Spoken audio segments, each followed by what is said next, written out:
The Rap Roundtable. Yes. Monday Night Raw, Rap Roundtable. Yeah. Of course, you know the time is always an approximation. We had a person say always late, unsubscribe. So you know what? Banned. Even if you try to come back, you can't. You know what I mean? Leave us alone. We tell all of our viewers our times are an approximation. We have jobs and families.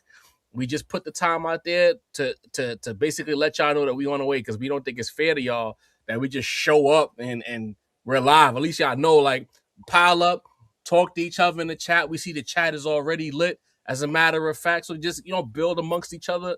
And then and it's not like we don't let y'all know via the chat that we running a little bit late each and every time. So, you know what I mean? Pardon us for that one person, whatever. But anyway, more importantly, it's your boy Jaÿ-Z alongside Consider Rap Snob, alongside the Balance. Macito's gonna pull up in a minute. We see y'all already talking a lot about this Baby Keem album, making strange comparisons at the very top of the chat. Pretty odd. Not doing that. You know what I'm saying? But nevertheless, it's a lot to do. But I got some housekeeping I'd like to do before we take off.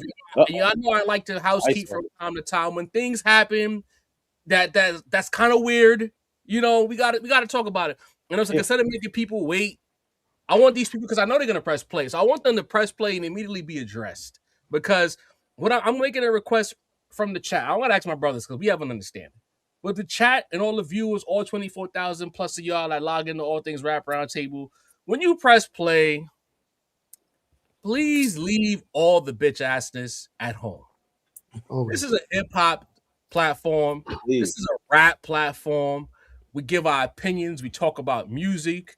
We talk to the audience about how we feel, and we expect that the audience tells us how they feel, so that we have a certain platform of honesty going back and forth, not ulterior motives and things of that nature. So when I ask to leave the bitch assness at home, don't take it personally. What I'm saying is, leave your feelings at the door. We're not here for emotions and feelings. Yeah, I might get mad at my favorite rapper, like when Jaÿ-Z, did the spoken word verse and I lost my temper for a second on the year. That's gonna happen from time to time. That's different. It's still within the guise of music. Different kind of emotion. Like character assessments of myself or my brothers or some of the people who rock with us, that's bitch ass shit to me. Okay, we don't like that. So we got a couple people. It's like an impromptu mailbag, and I just want to, but it's about everybody at the same time. So we have this person here, AR215 South Philly, right? He's talking about us discussing the fall off and how we feel about it, and no matter. Remember, I told y'all last week or 2 weeks ago when I was like, we could sit down there and explain what we don't like about the album beat for beat, take our time, fully expand, flesh it out, and people would just hear what they want to hear and accuse us of some shit we didn't do. Well, this is a perfect example of that. He says, I see disgust on your faces when you talk about the man, so I made a comment. Sometimes I think it's more character than music, and that's what the problem is. But I'll agree to disagree. I get a lot of your show on other subjects, so I'll leave it at that. So this person initially said that J. Cole has multiple sellouts in New York. He must be the king of New York. YouTube rolled out a new feature where you can send voice recordings to certain comments, which I think is fire because it allows context to not get lost. I say to the gentleman that J. Cole, essentially what I always say on the platform, megastar, right? Big deal. Yeah. One of the biggest celebrities in the country. Right, I'm not saying anything out of bounds by that. If you get 52,000 people to come see you anywhere, you're a megastar. You can't go to McDonald's anywhere in the world. You cannot do that, right? So I said he's a megastar. He's one of the biggest musicians in the world. He's part of the big three, and everyone in the big three can pack venues, arenas, and stadiums. They can do it all. Laid that out. So it's like to say that it's a big deal about him, whatever, with the Garden. It's like, of course he did. He's J fucking Cole. Of course he sold it out. That was his response to say, I can see the disgust on your faces and this and that. So it's like we've talked about J. Cole and the one decision that he made that doesn't sit right with us as people who are of the cloth. And we've made that clear. We've also made it clear that what he did on that stage would never take away from the music. When he dropped that mixtape, Sincere and I came on here, we was only two guys available. We didn't kick that mixtapes back in. In fact, Sin and I enjoyed that 4-piece. I feel like that gets lost. We don't like the fall off as much as others do. None of us has ever called the fall off whack. I think we've said that it's not a deep album that requires all this listening that J. Cole fans say that it requires. We got it the first time. We still took multiple times after the release to talk about the album and why we find it to just be okay, 6 out of 10-ish, some highs, some lows. Sin has made it clear that he likes the first disc. He doesn't like the second disc. Okay. But to say that you see the disgust on our faces and this and that, is this love of hip hop, but it's the rap roundtable? What are we talking about? Like, what do you mean by that? Like, you see the disgust? Yeah, we're disgusted by the decisions that he made. But at the same time, if anything, we've been more disgusted with J. Cole fans. We haven't even been kicking Cole. When you see us mad, it's because Cole fans keep trying to tell us one thing or tell us we're saying something that we're not saying. Or like the whole exchange we had with Jaywon, that's Kid's son, trying to say that you only are critiquing Cole because you don't like J. Cole. That's just weird. Like what? Like, why does liking a guy mean that we can't critique, or our critiques are skewed because we dislike him? Like, all that type of energy is whack. You know what I mean? Leave all that political shit at the door. Then we got another guy, real quick. His name is Team Code Hua 9497. He says, Wayno the only pod not corny. So, cool. I call bro Dick Rider because it's like, you come in here to tell us about Wayno. Wayno certified. We know that. He has industry ties. Does a hell of a job with his platform. Super stand-up guy. But it did miss me that Wayno liked the fall off. We haven't celebrated the fall off, so therefore we're corny. Then he goes on to say, I like Wayno because he don't do narratives. Ain't a whole bunch of giggling and shit. So apparently, chat, we can't laugh. We're not allowed to laugh on the show. We can't crack jokes. We can't get lit, drink our liquor, and have a blast while talking about rap. You know what I mean? He goes on to say, when K-Dot said let the party die, I think that meant the herd mentality. I just want to be surprised. One time every show. Slick racism. Let's stop this. And what the hell is slick racism? You're the smartest guy here. I don't fucking know. Slick racism. What is that? I don't know what that means. Maybe like subtle racism of some sort, but against what? I don't understand what against whom? I don't understand where he would have noticed something like that in our discourse. Like, I don't get it. Oh. We've never even brought up the fact that J. Cole is halfway. So that's never been part of the conversation ever. So I don't know where that comes from. I don't know. He goes on to say Cole hate, Drake hate, South hate, rinse and fucking repeat. So J. Cole, like, all right, so somebody in the chat is saying, yeah, the obvious, J. Cole is mixed, sure, but that's never been a point with any of our reactions or critiques or wherever. It's been a lot of artists who have white moms. That's low hanging fruit, honestly. Like, we're not going to go for the lowest hanging fruit when we have like a much deeper things to delve into in our reactions and our critiques. First of all, we never even mentioned J. Cole's parents until he brought it up on the fall off recently. And then we got into it because he talked about the whole mulatto thing and whatever. We don't care about none of that. The nicest nigga in the game got a white mom or some shit. Come on, he said it, not us. All right. Not mistaken. All right. Oh, Macito here. Is that Macito's music?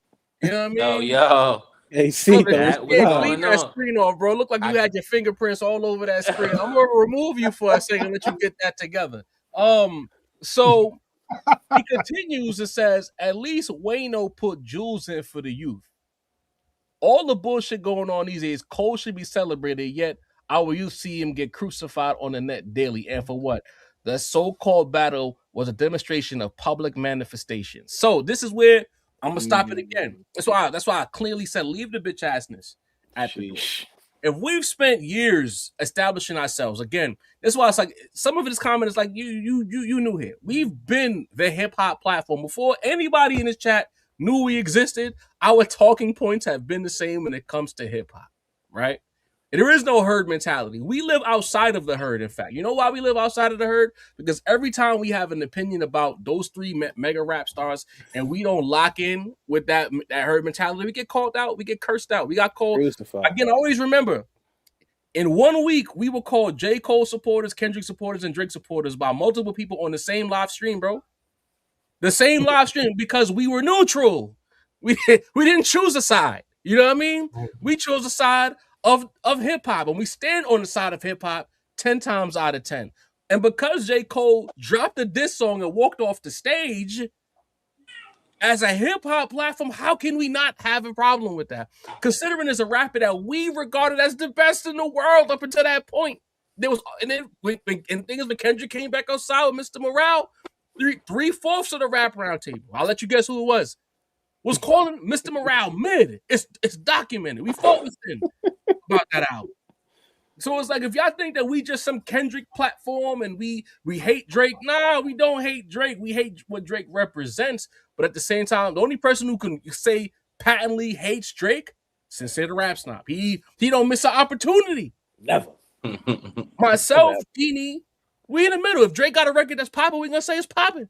If it's whack, it's whack. If Drake do some corny shit, we're gonna say it's corny. Then there's OVO Mace, who's on the opposite end of the sincere spectrum.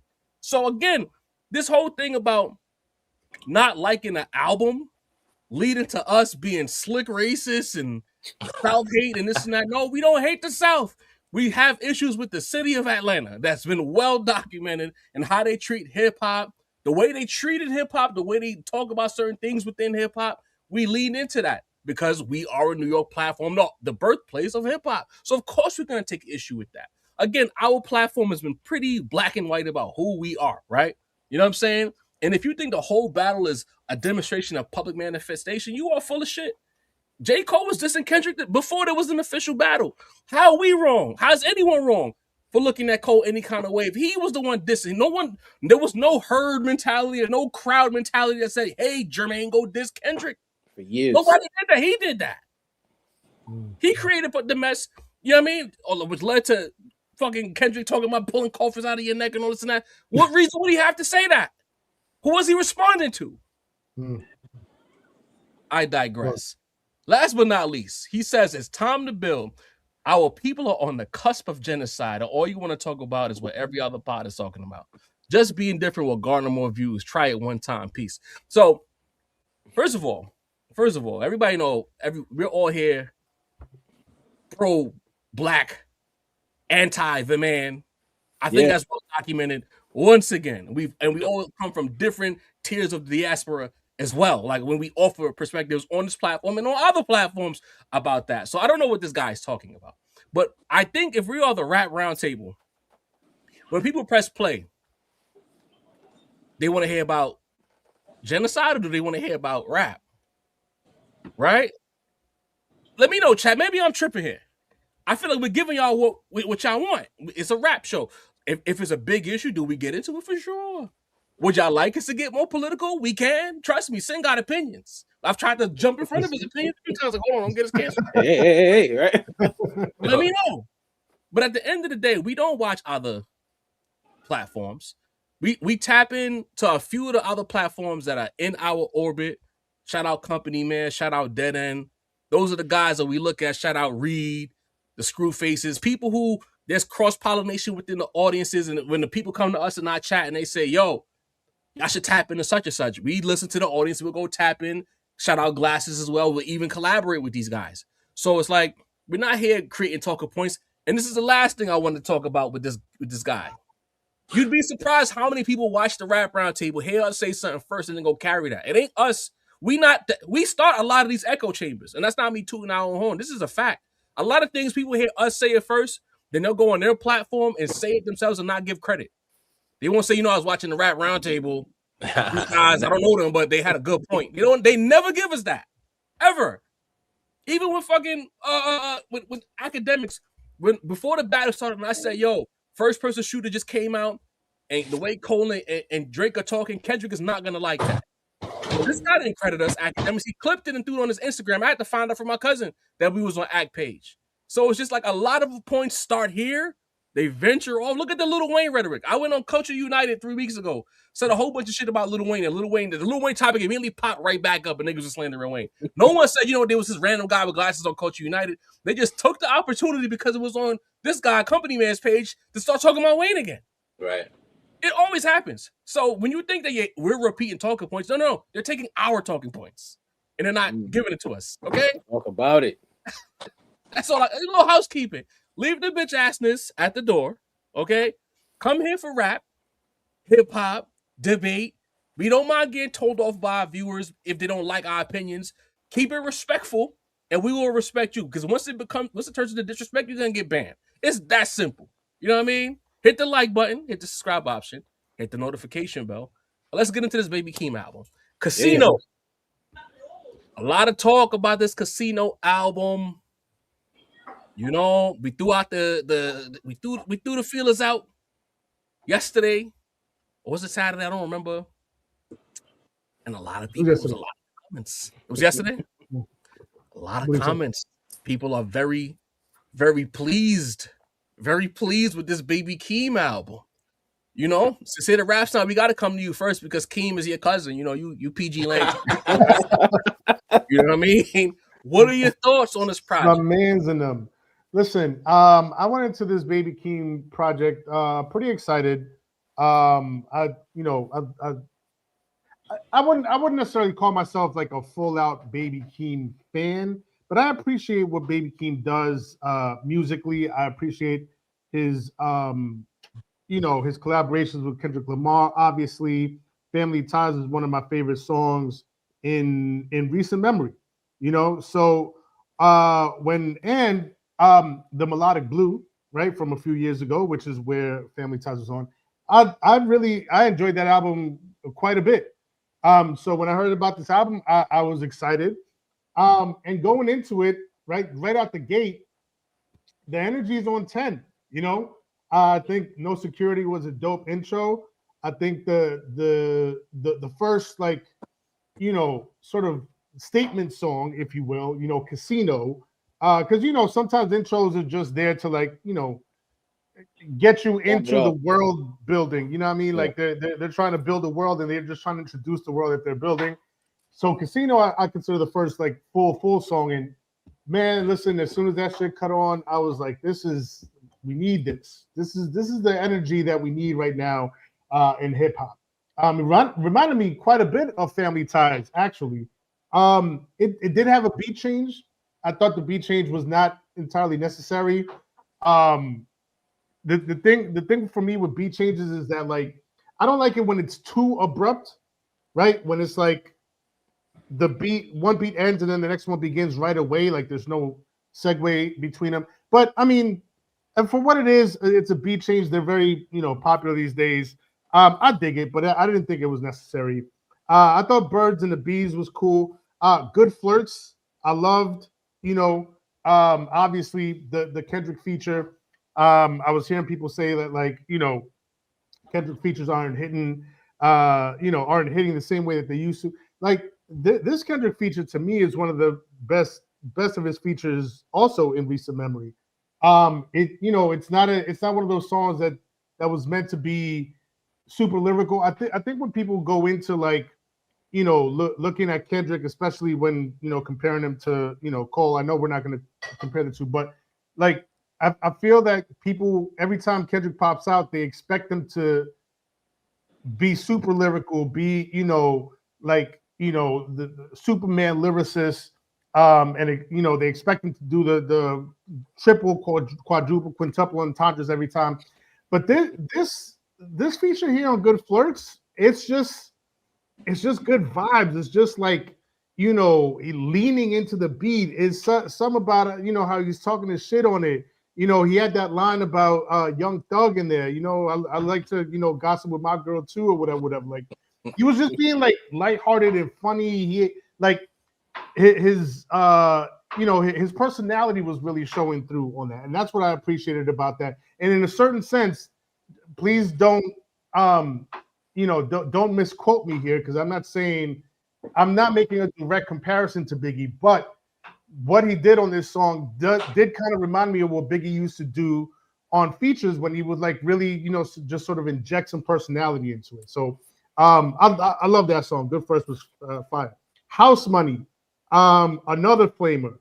Kenny on the Hook this time. You know what I mean? I smell something that's classic.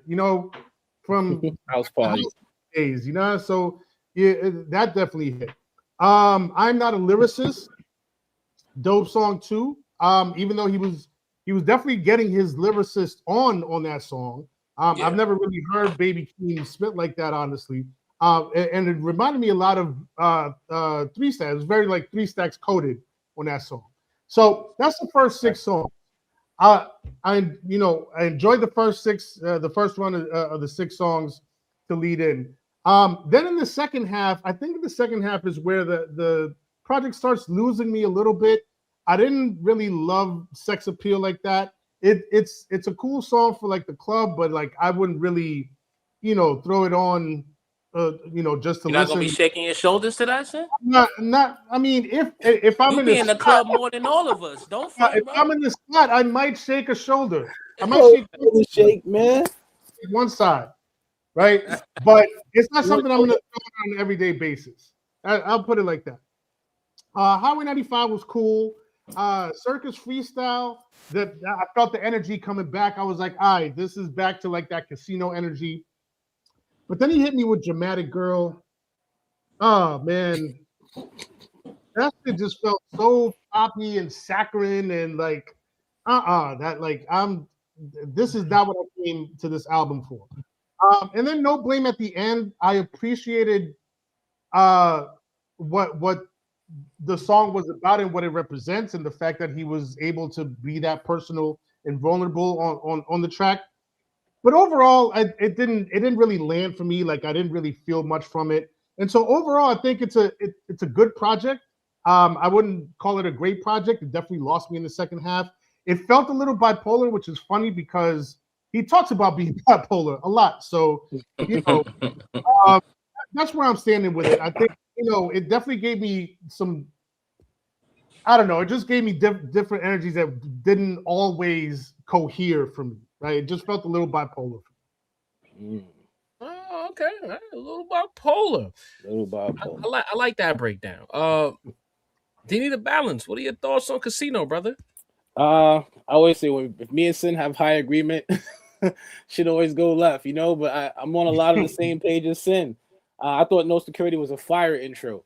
I thought, like you said, it created that little tone to make you wonder what's next for the album. So to be hit with Casino right after that was kind of like a game changer, because like the knock on that, the energy, the way like it almost gives me like like Ray Shremmerd-esque vibes where the music is just so infectious you almost can't even turn it off type shit. Slot Machine sample, just thought that was fire. Birds and the Bees, dope hook, dope sample, like very calm. And I think that's the thing I would say about this album. It's very calm. Like, how you put on a fit, it ain't nothing that's exceptionally crazy and expensive, but it's just a lot of nice pieces that just come together and make a really outfit. That's how I felt this album was. Good Flirts. Shout out to Momo. Keep them glasses on, girl. You know what I'm saying? Shout out to Momo. I had a great hey man. She looked lovely with the glasses. Shout out to Kenny. I thought the verse was fire. Like Sin said, not every song is meant to bar up. Some songs are meant to vibe out. Some songs are meant to let you see not the lyrical dexterity, but the performance dexterity. So you can see the type of energy a nigga could bring to the song. Like this was probably the calmest I've heard Kenny in a really long time. And I thought it sounded really dope. House Money, energy picks back up again. I really like this record.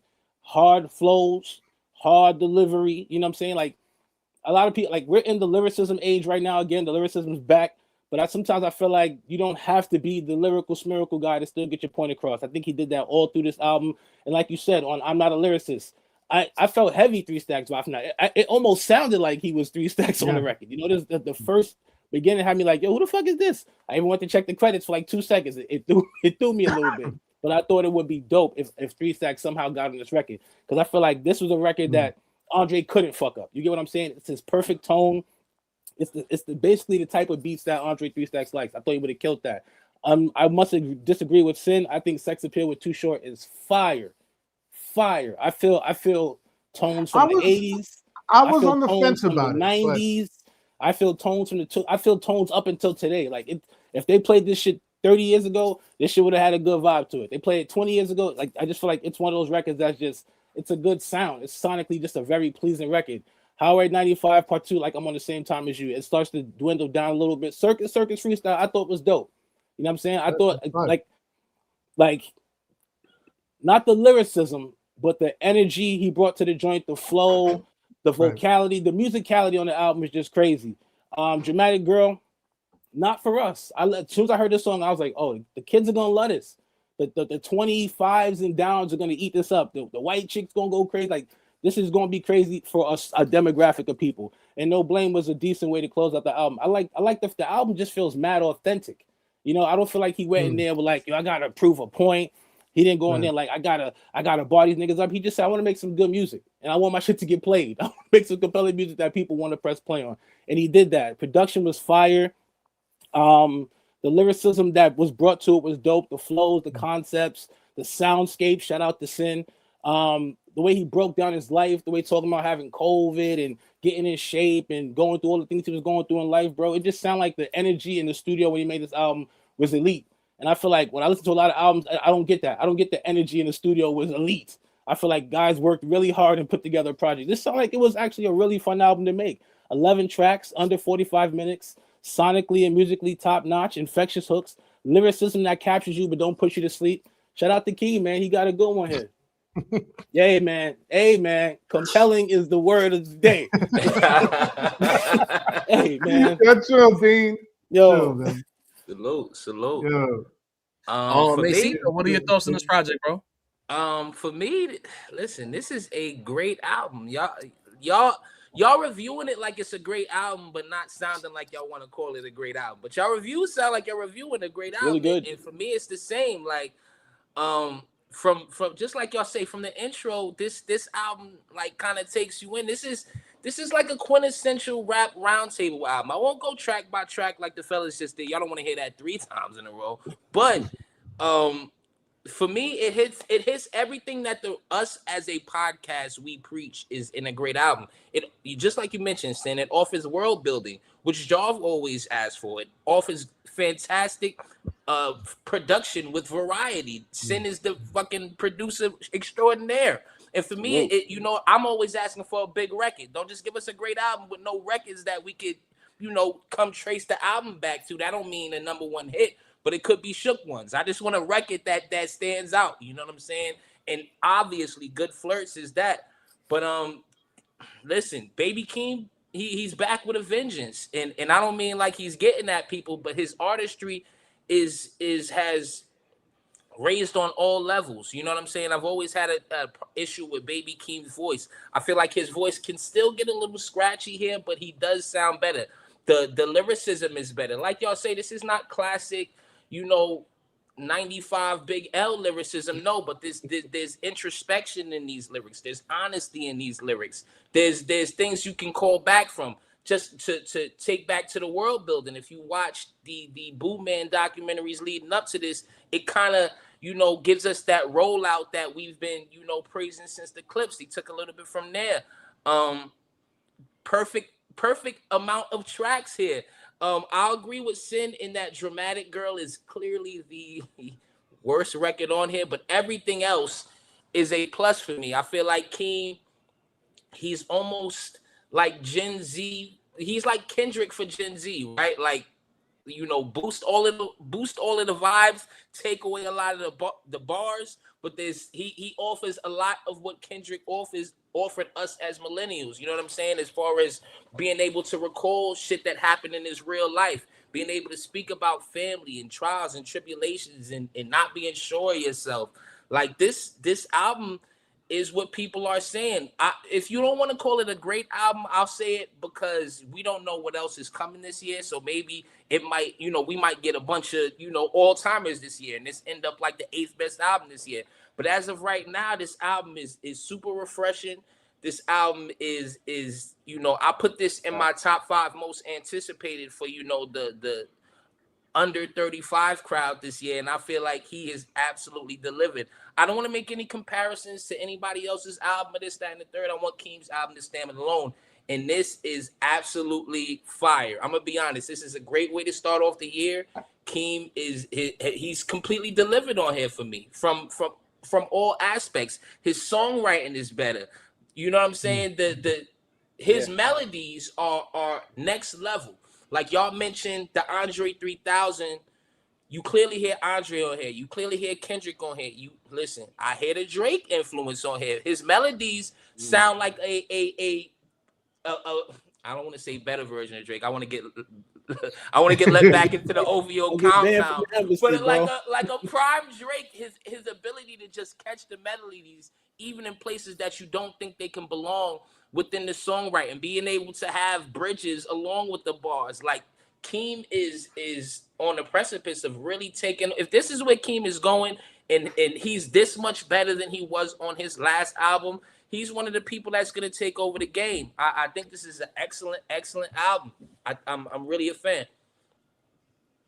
Nah, you guys are definitely cooking right now. This is a solid album.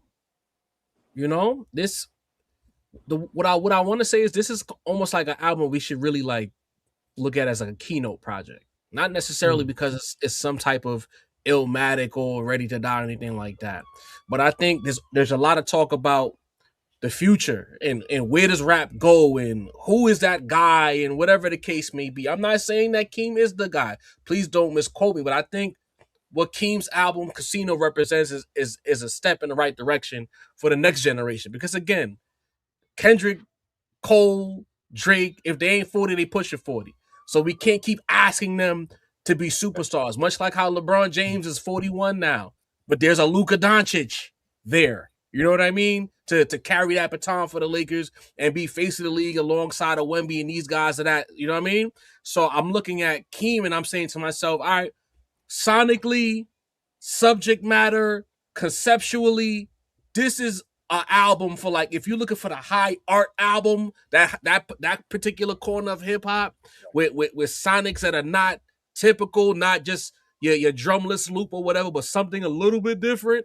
This is the album for you. So like it starts off high energy, you know, and it's like I could tell you right now, I had a lot of trepidation about Baby Keem's album because I would say I could speak for my guys when I say none of us are like staunch Baby Keem supporters. We rock with Kendrick. We love what Kendrick represents. We love the Kendrick music. But Keem, he got some joints, word to Dini, and he got some other joints where it's like, you know what I mean? So for me, I was really concerned about will I be able to listen to Keem's voice and like it? But it seems as though Keem has listened to whether it's his team or the public's perception of him, and he got in the lab. Because like that high-pitched voice that he was leaning into a lot early on in his career, he scaled that back a little bit. There was a lot of different levels of tonality and voice weaponizing on this album. Because there's about 3 different voices he used on this project. Word Child Princess just said that he got 10 voices. Facts. A couple of my brothers talked about 3 stacks a few times because I was walking to the pharmacy listening to the album. And sometimes when the album is good, I tend to get lost. So for a few seconds, I'm like, wait, is 3 stacks on this shit? So I came back. I'm like, because it was so good that I didn't need to really like take points off. I'm just listening freely. It's a free listen. When the album is good, it's a free listen. Put that in your pocket as a terminology. So when it called me, I said, wait, like, what the fuck? Like, oh, no, that's Keem. Oh, all right, this is hard. This is a voice I haven't heard before. You know what I mean? Like inside voice Keem, I'm a fan of. You know what I mean? Like, Keem kind of mastered what homie that made the box has been struggling to do since he been fired. Roddy Ricch. Roddy Ricch has been lost for a minute because he really don't know where to take this shit next. He stuck the landing on the first album, but he hasn't been able to since. While I'm looking at Keem, and Keem is doing the thing with that same type of voice weaponizing, but he could change the tone, different tones. Then you get into the therapy portion of the listen, where like sound like mommy issues, development issues, home life issues. You know what I mean? I think he mentioned at one point being in like a group home or foster care, something like that. You know what I mean? Talking about, matter of fact, it was a joint I got it here where he was talking about his home life. So my mama called me bipolar, grandma called me boo man, drugs on my baby stroller, needles in the playground sand. Mace knows I like a good world build. I can see that. You're not just rapping at me. Like you're telling me in your youth, shit was rough, my nigga. And instead of saying in my youth, shit was rough, you use descriptive lyricism to expound upon how rough it was and what it could seem like or feel like being in that space. And I think that that's clutch for a young guy to do. Because if you want people to really lock in with you and press play, you got to give them something that they can like really lock in on and want to come back to, as opposed to just giving me a like metaphor or some overarching, it's tough and niggas shoot guns. Like, nah, tell me how, or what kind of gun did he shoot? Was it a little bum-ass deuce? Was it a Desert Eagle? What was it, right? Was it a 38? So if you're telling me there's needles in the playground, say that means that y'all niggas is playing around, y'all trying to be kids, but there's crackheads around. Now, okay, there you go. You're not spelling it out, but you're describing it. That's important. You know what I mean?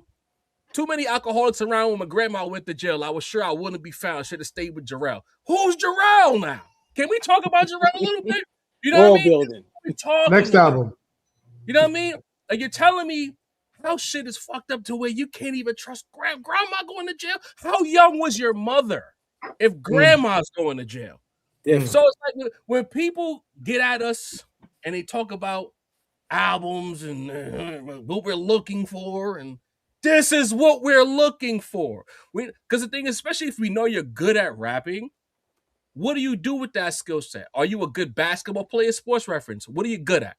Can you just score? Can you defend? Can you put the ball on the floor? Can you score from all three levels? How are you getting to your bag? These are the questions that need answers for us to know that, are you good, super good, or just solid?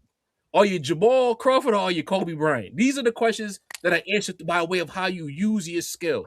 So when I look at this album, as far as world building, not even superior lyricism. I saw somebody say he wasn't rapping about them. That's not true. You know what I mean? That is not true. He was talking. He was talking, but he wasn't boring us to death. This is a therapy album. For me, anyway, that's how I looked at it. There was a lot of things that a lot of men wouldn't be comfortable talking about. But Keem is talking through his issues. And I can respect that. In fact, I like that. Does that mean that I liked every song? No, not at all. Of course, somebody's trying to call me when I'm trying to pull the track list up. For me, from No Security through I'm Not a Lyricist, I was locked in. I loved it. I'm like, yeah, this album is heat. You know what I mean? To me, it didn't jump the shark. I'm sorry, Deanie. He kind of lost me on Sex Appeal on Highway 95, Part 2. I ain't gonna lie. I'm not saying it is whack. I want to understand, again, we are speaking for self. Like, again, let's not get that lost in these conversations. Yeah.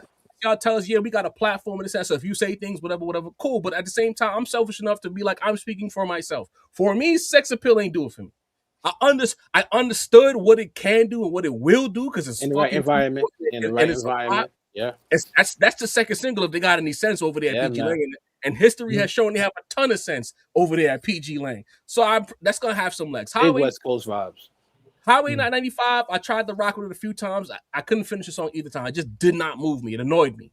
Once we got the Circus Freestyle, Dramatic Girl, No Blame, I was back locked in. I like what he did there, but it was almost like, to use Sin's word, bipolar.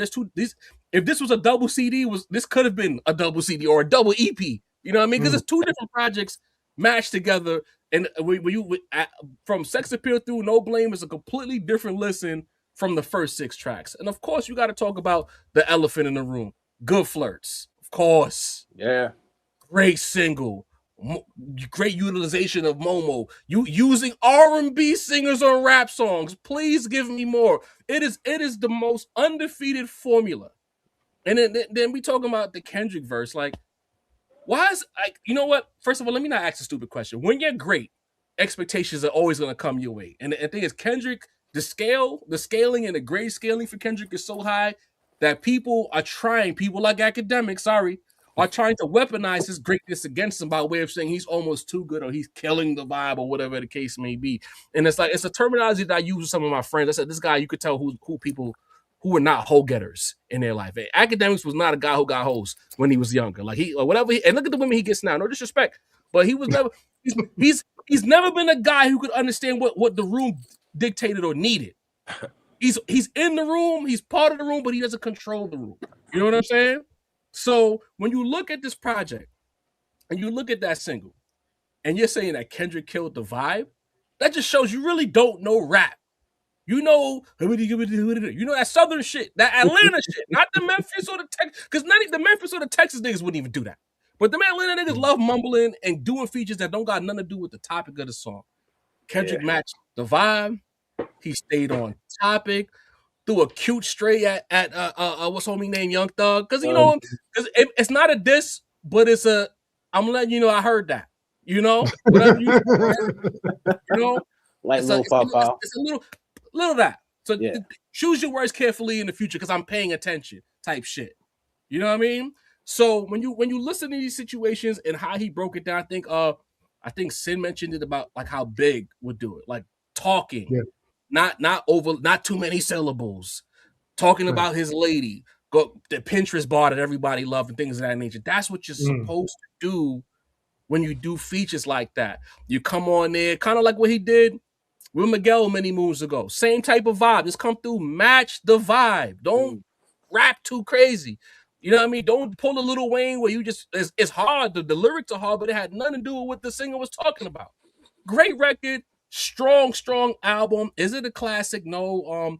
Jermaine L. Johnson was saying he thinks it's a classic. I don't think it's a classic, but I think that what Keem is doing is laying a foundation for expectations with this project. Yeah. Now we know in the future, Keem dropping, we got to pay attention.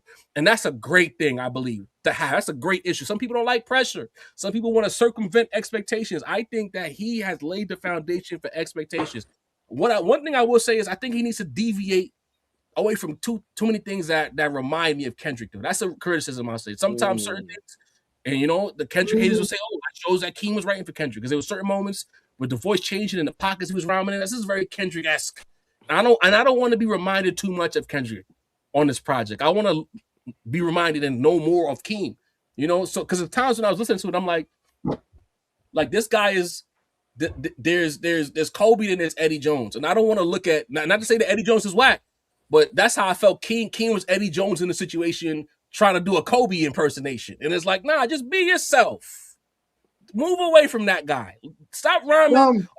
Sometimes being close in the affiliation, it does help. We've seen it with Rockefeller when we was younger. Yeah. But there's times where it's like, I don't want Keem reminding me of Kendrick. That's all. Maybe that's a ridiculous request, but that's where I'm at with this, Sam.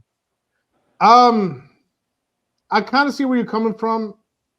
I don't think it's a ridiculous request. I think we should always want artists that kind of stand on their own, and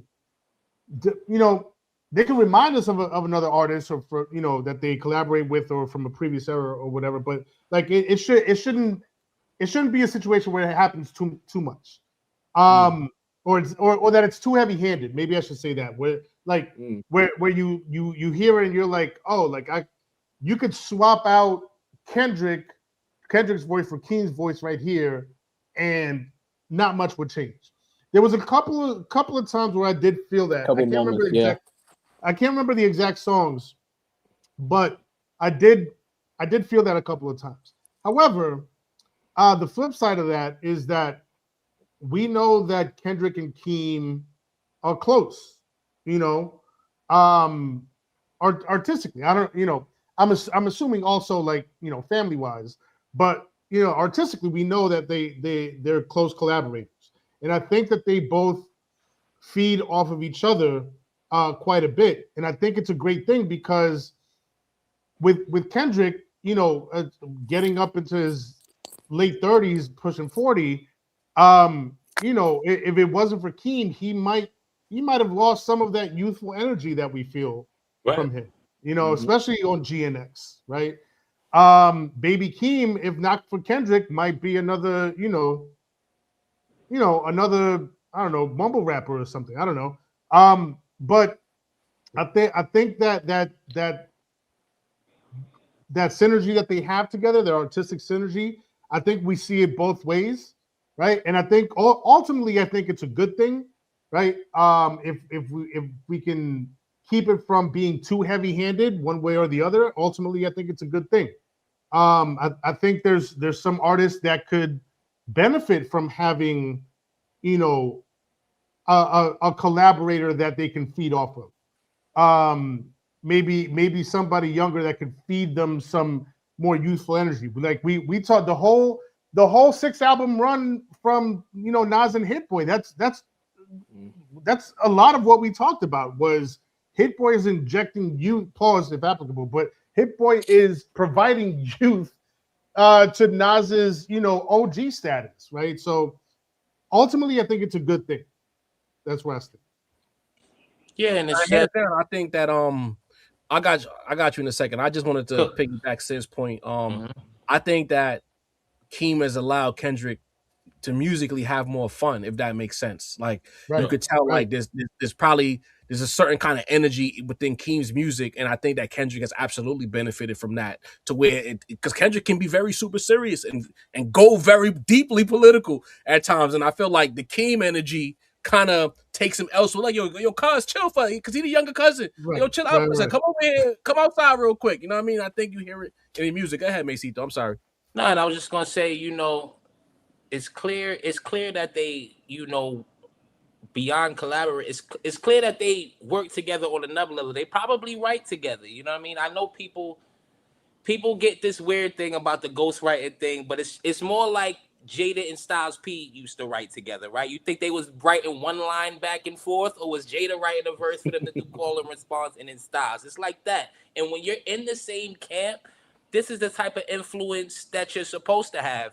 Cameron didn't sound like, the Cameron we know now before Jewels came through and offered that young, you know what I mean, type of youthful energy. Same with 50 and Lloyd Banks. We've seen this where the young person comes in the camp and they give, the older OG, the person who's usually the franchise player, a completely new outlook on artistry. So I agree with you. It's, you can hear certain parts and be like, what the fuck? But it's like, I don't have an issue with that. On top of Kendrick being his label boss, them being cousins. You know what I'm saying? That's that type of, collaborative energy we need. You know what I'm saying? All great artists have done that. You know what I mean? Biggie was influenced when Mace and them came through. Jay was influenced when State Property and them came through. That's what you're supposed to do, to be honest. So I don't mind that. I seen a lot of complaints about that as well, Job. That's why I wanted to speak on it.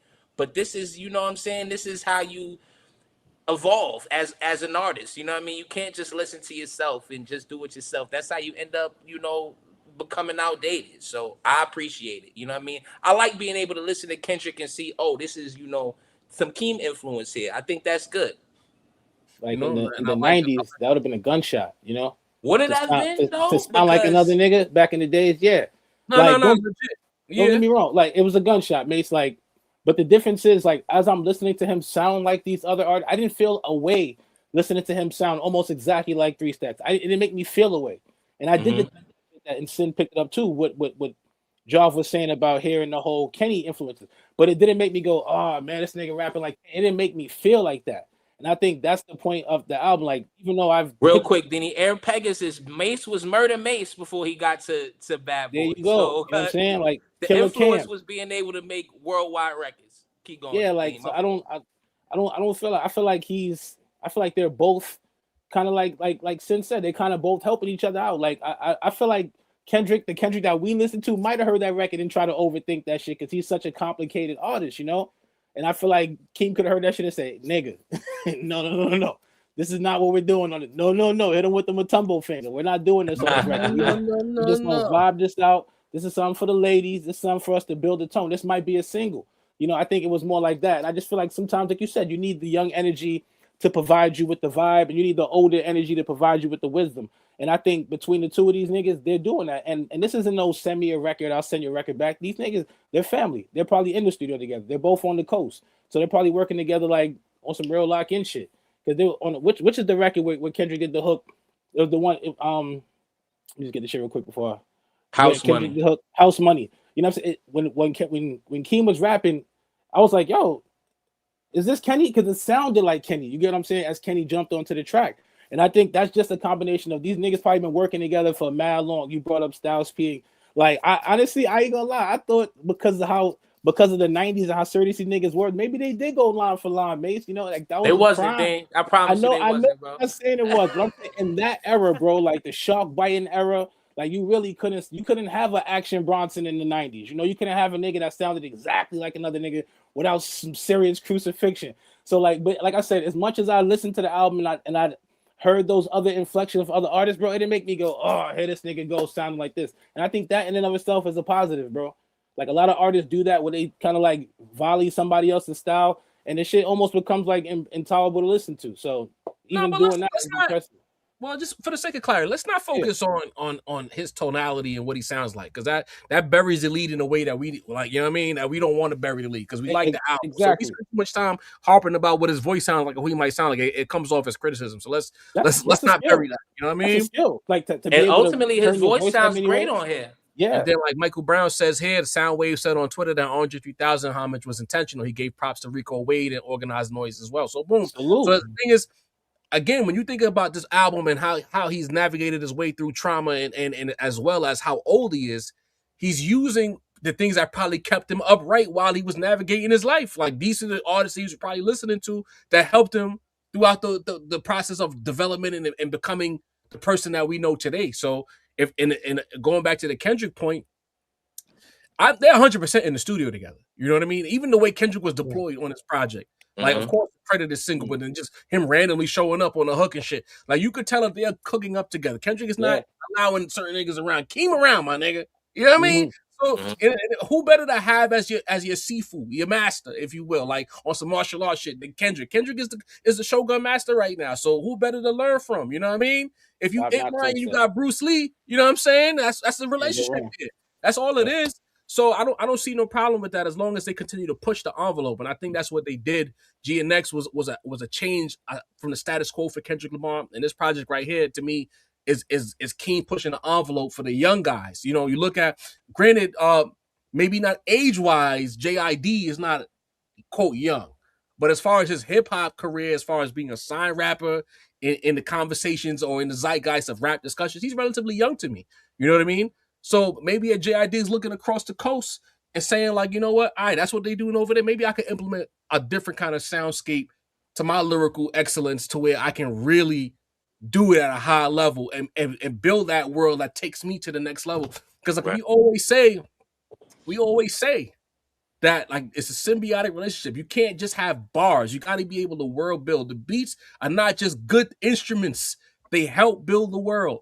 Or they challenge you to talk about shit that you might not even think about thinking about. You know, like, oh, I could rap about this on this shit right here. Facts. And I only say that because I've known many rappers in my life and I've had conversations with them. I've managed artists. I've been in the studio. Sometimes beats talk to you different. So sometimes it's like, you know what I mean? Try some new shit and venture off and see where it takes you. It don't always land, but, you know, young guys, it don't have to just be drill or street shit. You could do some artistic shit too. And I think Keem has done that with this project. Very vulnerable. I guess for me now, if we talked about all of this and he kind of talked through the trauma, his mommy issues, things of that nature on this project, what's next? You shared a lot. Are there more stories to tell? Are we going to get a more right now album? You know, I was watching that video where Hove was talking about, like, when I think it was from the Black Album documentary, and he was in his office and homie was talking like, you inspire people to do crime, and he started to break down his lyrics and, like, you know what I mean? Maybe get into that. Monkey back. Yeah. How many rappers is in a how many quote popular rappers are in a right now bag? Because I think that's one thing that sometimes we get to talking about artists, even with J. Cole. We're not comparing these our projects because there's absolutely no need to do that. Like y'all was doing that in the chat. If y'all want to do that, by all means, we're not doing that. A lot in the chat too. I think for me personally, I don't want to speak for y'all. I got spoiled growing up listening to Jay. Every time I put on a Hove album, not even about the skill, it was about where we always knew exactly where he was at the time that album dropped. We followed the journey from Reasonable, the Reasonable guy. By the time we got to Volume 3, I'm not even gonna say Volume 2. By the time we got to Volume 3, the guy we got of Reasonable didn't exist anymore. He grew through that. He leveled up through that. There was a certain level of fame through that, and we heard it in the music. Then we go past Dynasty to the Blueprint. Again, completely different person, different experiences. Yes, quote, more money. But now Rockefeller is something else entirely. He's going through whatever he's going through with Nas, going through whatever he's going through with Prodigy, little side quests with other rappers throughout the world, whatever the case may be. Then we get to the Black Album. Again, at each checkpoint, there's different guys, and he's talking about where he's at as a man and as an artist. So I guess for me, sometimes when I talk about Cole or whatever, it's because it's like all of my other favorites, I know where they at when the album drops, and it's like they didn't avoid the elephants in the room. I'm not trying to criticize Cole. What I'm saying is the reason why I got in my bag about the fall off, and I look at Keem, like Keem did a hell of a job talking about right now and the past. It's like, why you ain't just talk about right now, gang? Like you can. Those are the best albums, the right now ones. You look at the history of rap for a second, because I'm going. I ain't in front. This is completely off tangent. But if you look at the history of rap and you talk about all the albums that niggas talk about, every album that niggas talk about, like them keynote conversation piece albums, all the greatest of all time albums, and they list them off. How many of those albums are not where these artists are at right now? Right. Right. Only on their first album is that allowed, because they giving up, their whole lives. You know what I mean?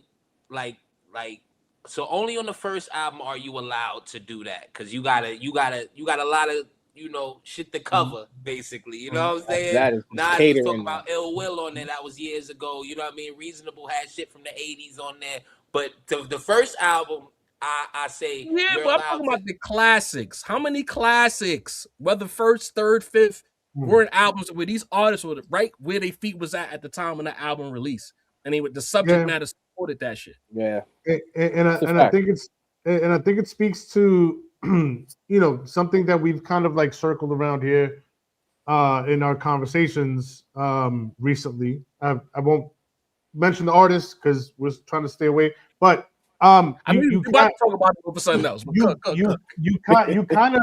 kind of have to have something going on in your life. Like there has to be some type of event. It doesn't have to be like a life-changing event, but there has to be certain events that are going on in your life that you could draw from.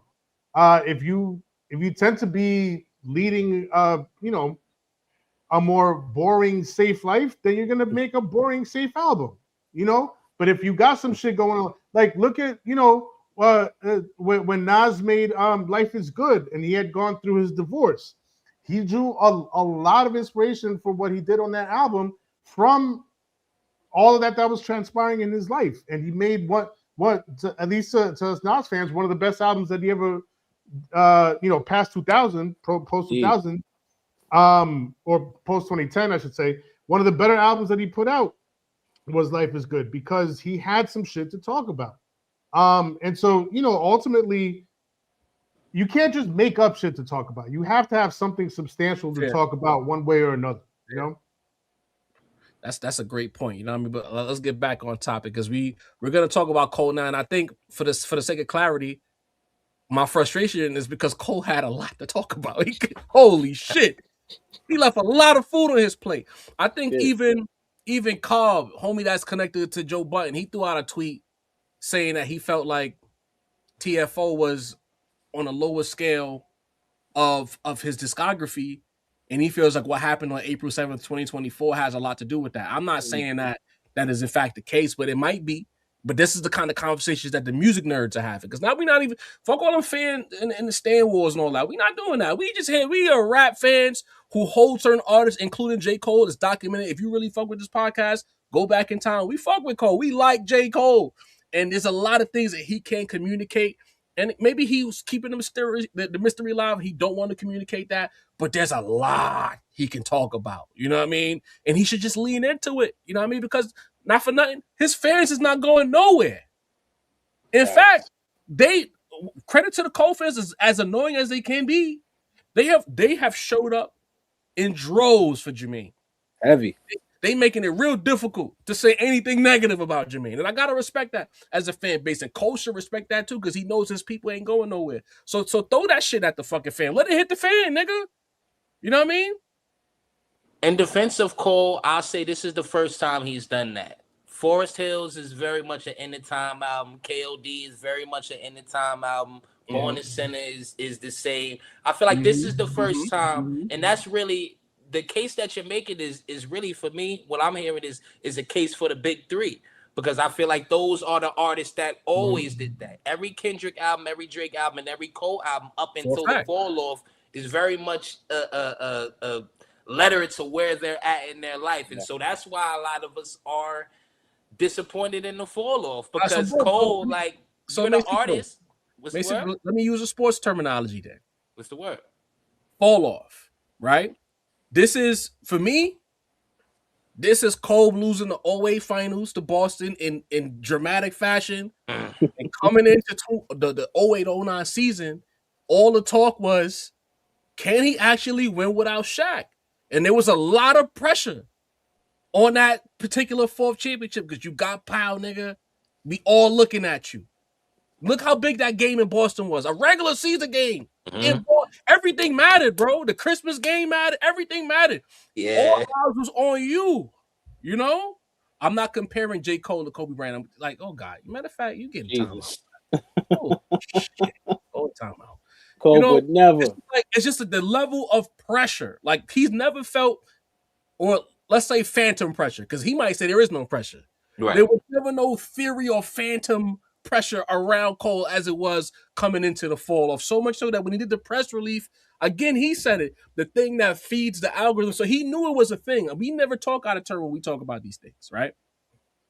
I just felt with this project, if this is the thing, this is your 08-09 season. Right. Everybody's doubting you, questioning the dog that's in here. Show them niggas you a dog still. I think I was saying up until the release of the album, show these niggas. I'm a biggest proponent of tell niggas to eat a fucking Frank. You know what I mean? I stand by that 10 times out of 10. You know what I mean? And I felt like he could have done it with this album. And he kind of did it on the mixtape right before when he was talking to the pod niggas like us. He kind of threw the Frank a little bit, but throw that shit and just let it land where it's gonna land. I think the next album, I would like to see it, bro. You don't got to be tough. You don't got to be gangster. Right. But throw the fucking Frank at niggas, B. Stop letting niggas play with your name. If I was Cole friend, I would tell them this personally. Stop letting niggas play with your name like that. You know what I mean? I wouldn't be like Ron Gilmore arguing with niggas in the comment section. I would be telling Cole, stop letting niggas play with you. Anyway, we got to move on. We got to stay with J. Cole. Hit the like button, hit the subscribe option, hit the notification bell, lock in all things Wrap Around here. We got about 650 live across multiple platforms. Hit the like button. Make sure you subscribe.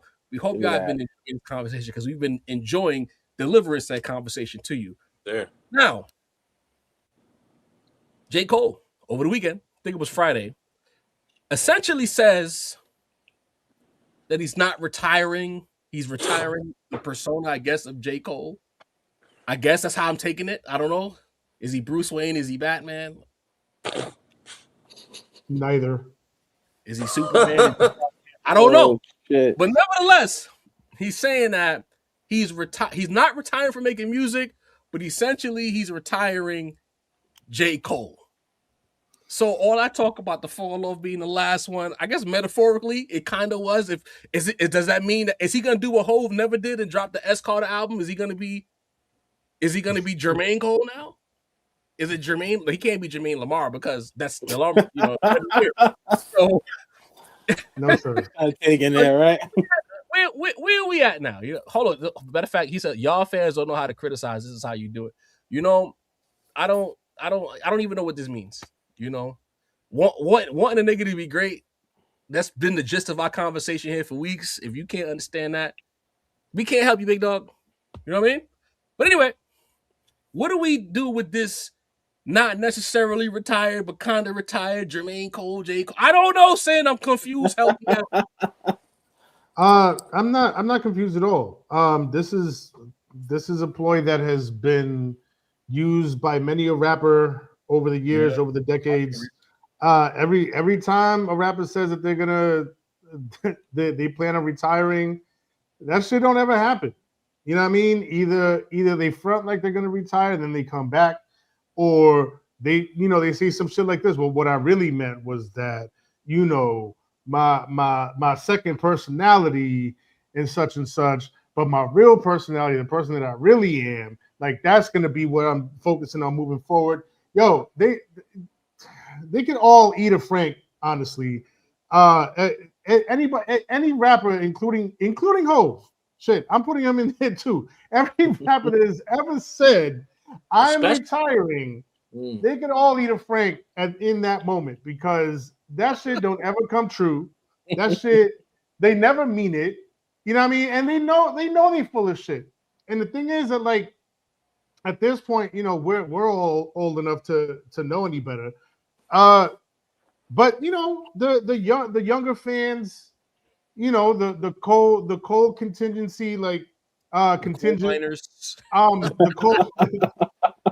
the Cole minor, like they might, I don't know, they might not know him any better. They might actually, become anxious and start fearing for the worst. Like, oh my God, we're never gonna hear J. Cole again. Like, this might really be his last album, and come out in droves. Not to say that drove the activity, and the listenership for the album, but it might have helped. If you think, holy shit, this is gonna be his last album ever, you're gonna, come out and listen to that shit. So yeah, man.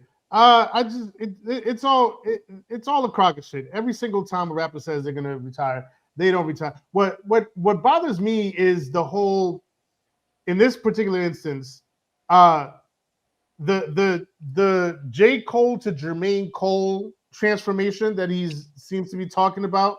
Like, he thought he was cooking with that one. Yo, you seen it, right?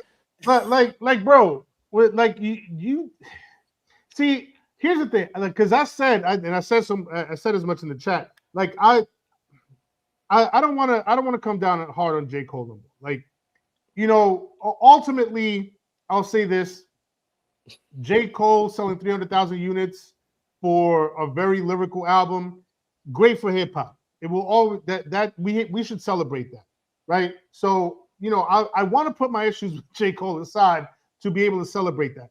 But with the moment he comes out in a video and gets so fake deep and so pretentious about something that is so surface level to the point where he's saying that J. Cole is a persona and the real him is Jermaine Cole. Motherfucker, it's the same name. It's the same name. Like, you're not. How is J. Cole a persona for Jermaine Cole? Like, you just used an initial. That's all you did. This is not rocket science. This is not like an insanely deep concept. You're not being fucking Shakespeare or fucking Stanley Kubrick or nothing like that. Like, all this shit is mass simple. All of it. And the fact that he hawks it at some sort of, some sort of depth, some sort of like, just pretentious. It just rubs me the wrong way.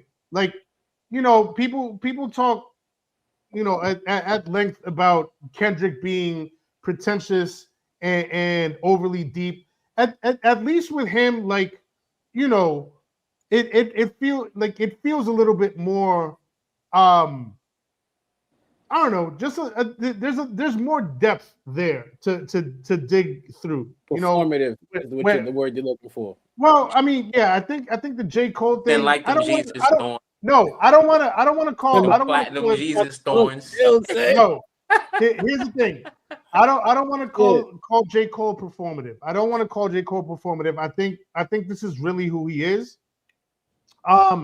But for instance, when Kendrick came out with 616 in LA, and there was like all of these aspects and factors to the song and the drop and the picture and the timestamp, like there was really like a lot to work with there. When J. Cole starts talking about like all this surface level depth, I don't feel like there's an awful lot there to work with, to be honest. There's not that much really to dig through, and he just wants to make it sound like there is. And so that's ultimately my issue with the way he presented this idea in that video about he's not really retiring, he's just retiring a persona, and if he feels so inclined, he might come back with another album. Like, number one, we all know rappers don't ever really retire, but number two, man, go ahead with that fake deep bullshit, man. Get out of here. Damn, what's the word, bro? You want me to cut? Yo, please shed some light on this. Shed some light, my brother. For the record, they're both fake deep. I'm gonna be honest. They both fake deep. Kendrick is more believable. Kendrick is more believable in the fakeness of it, but they both be a little pretentious. You know what I mean? I'm as somebody that's right around their age, like I feel like I be seeing bullshit from a mile away from both them niggas. But Sin is right on the money with no rapper retires, bro. Let's start with that basis. No rapper retires. But the thing is, rappers fake retirement usually fall under some specific categories, right? It could be a 50 Cent situation, circa like, the Kanye battle where I'm just trying to promote myself and get my fan base to rally around me in order to, reach record sales or get out of my record deal. That's usually like the fake retirement. That's one of the type of fake retirements, right? I need my fans to all rally behind me, for this quick moment. That's one. There's the Jaÿ-Z fake retirement, which is the, I'm about to go get a bag. You know what I'm saying? You know what I mean? Like, this is way more money than, shows in Temecula type retirement. You know what I mean? Where I just found more money in rap. You know what I mean? So I'm a fake retired to a degree. And then there's like the Joe Budden fake retirement, where it's like people just stop giving a fuck. So I'm gonna say I retired, but people just stop listening. And I say this as a Joe Budden fan. Respect. Fuck with Joe. We fuck with Joe over here. Come on, Joe. I listen to all the music. Yo, the music. I was listening. Say what you want. The new music 1 through 3 was crazy. It's everybody else who wasn't. You know what I mean? Crazy. I listened. But so where does Cole fall in his fake retirement? And I really can't call it, right? Like, is he the fans already bought the record, right? I feel like all of us would have listened and or bought this record regardless of his, I'm gonna retire thing. You know what I'm saying? I don't think that he has, although we do need to, I haven't done the research I'm supposed to do, but y'all seen this whole UMG move with the independent music. Seems like Cole might be involved in that to a degree. So I'll do my Googles there, but I don't think that's the reason he retired. And clearly people still give a fuck about J. Cole. So what's this all about? Is he running and hiding in the sand? Is he basically saying, is this allowing him to never actually have to say what happened with what Schoolboy Q said to him behind that curtain? You know what I'm saying? So listen, it's clearly not true. I don't feel like J. Cole is gonna retire. No rapper retires. It's your mind. You know what I'm saying? It's not an NBA player where they can't hit the jumpers no more. They can't hit the speed no more. You know what I mean? Your mind is always gonna work. And I make the argument that more than in any time in hip hop history, the older rapper is the better rapper. You know what I'm saying? I don't think in 2002 we felt like Big Daddy Kane was better than Jay-Z. You know what I'm saying? But we feel like Jay-Z's better than Drake, though. You know what I'm saying? Like, so this is the first time in history where the older rapper has held the where we feel like they're the better artist. So listen, J. Cole for me, the thing is, it's like Sin said, it's the pretentious shit. It's the the theater student, the art kid shit, the woe is me shit that a lot of people, particularly those of the cloth, feel sick of when it comes to J. Cole. I don't know where it's coming from. I don't believe it, not one bit. You know what I'm saying? And we all know, whether it's a year or two from now, like, that's the thing. He left the caveat open, like, oh, I might do a verse here. You know what I mean? I might rap as, Eddie Murphy on one track. Like, this is the thing. So we know it's not true, bro. You know what I mean? So stop doing this to us. I feel like his younger fan base may get rallied around this and be on they leave Cole alone shit. But it's I'm going to be honest, I'm not paying attention to it one bit. I don't believe it. It's not going to happen. Maybe he'll prove me wrong. I hope not, though, because I am a J. Cole fan. I would like to continue to hear J. Cole music. I feel like he's in his prime. But for me, don't pay attention to it. When you seasoned like the Rap Roundtable, we know not to pay attention to a rapper when he says, I'm going to retire. So y'all should as well. Don't pay attention to this. Thanks. Danny, what you think? Yo, I'm sick of it. I'm sick of it all. The whole, and I think all the performative shit is what's fucking with the music. You get what I'm saying? Whoa. What's goody? We ain't leave the album alone. We passed that. No, I'm talking about the reason why people are giving it the side eye is because of the performative shit, bro. Like I just feel like J. Cole, and I hate to say this because I will be attending that show. You know what I'm saying? But it's crazy that you say, yo, I'm retiring before you embark on a 6-month tour. You get what I'm saying? A couple days after. Didn't Hov do a tour or a little show for the Black Album? Hov ain't J. Cole. a whole different environment. The age, the timing, all of that shit. Just the I'm riding my bike through New York City, but I'm cleaning the Lambo, but I'm gonna do the drive in the 1990s Honda Civic. Just all this shit that he do. Like I'm like I said, the going into the corner store bodega. Like it's like there's a list of things like to be a real nigga in hip hop. There's a certain list of checkboxes I gotta check. I gotta do the in-store somewhere. I gotta do the bodega joint. I gotta do the struggling. Like you're not a struggling artist, my nigga. Like don't be that nigga that walk in McDonald's, eat the cheeseburger with me, put the hand on the shoulder and be like, yo, I feel you. You don't feel me, bro. You don't know nothing what I'm dealing with right now. Like you are in a completely different strategy. I don't care how many 10 speeds you pull up in. Like be the nigga you are now, bro. Even the picture with like that I seen with him and D1. It almost felt like, yo, he looked at him like, yo, D1 is the nigga that I'm trying to be. I'm trying to be the peaceful, laid back, you know what I'm saying, create a positive environment, nigga. Like, that's not the environment. Your environment is filled with mad turmoil, bro, because you are a hip-hop head, J. Cole, and you know that the way the culture, the real niggas of this shit is looking at you, even with a dope fucking fall-off album, even with a sold-out whatever, like, the culture, my nigga, and that matters to him more than it does mad artists, bro. You can see on J. Cole's face and everything he do that shit does matter to him, bro. But it just seems like he can't stick the landing. Be you, bro. At this point, the whole like whatever this act is, you know what I'm saying? The pulling up, letting niggas know I'm gonna be at this location. But when 10 million people pop out, yo, why is it so crowded? Like I hate shit like that, bro. That shit just eats at my soul. Like, that's all of them, though, Dean. Nah, bro. But all of them is not. But if I come out with the 40 chains, I'm coming out with the 40 chain. I'm not coming out with the. What are we talking about right now? That's the Dean. Like I'm confused. Are we not talking about the nigga retiring? Why are we criticizing the fucking rollout still? Dean don't know he's muted. Dean, you muted. It's like we losing the plot like that. Like why are we criticizing how he chooses to roll because this album?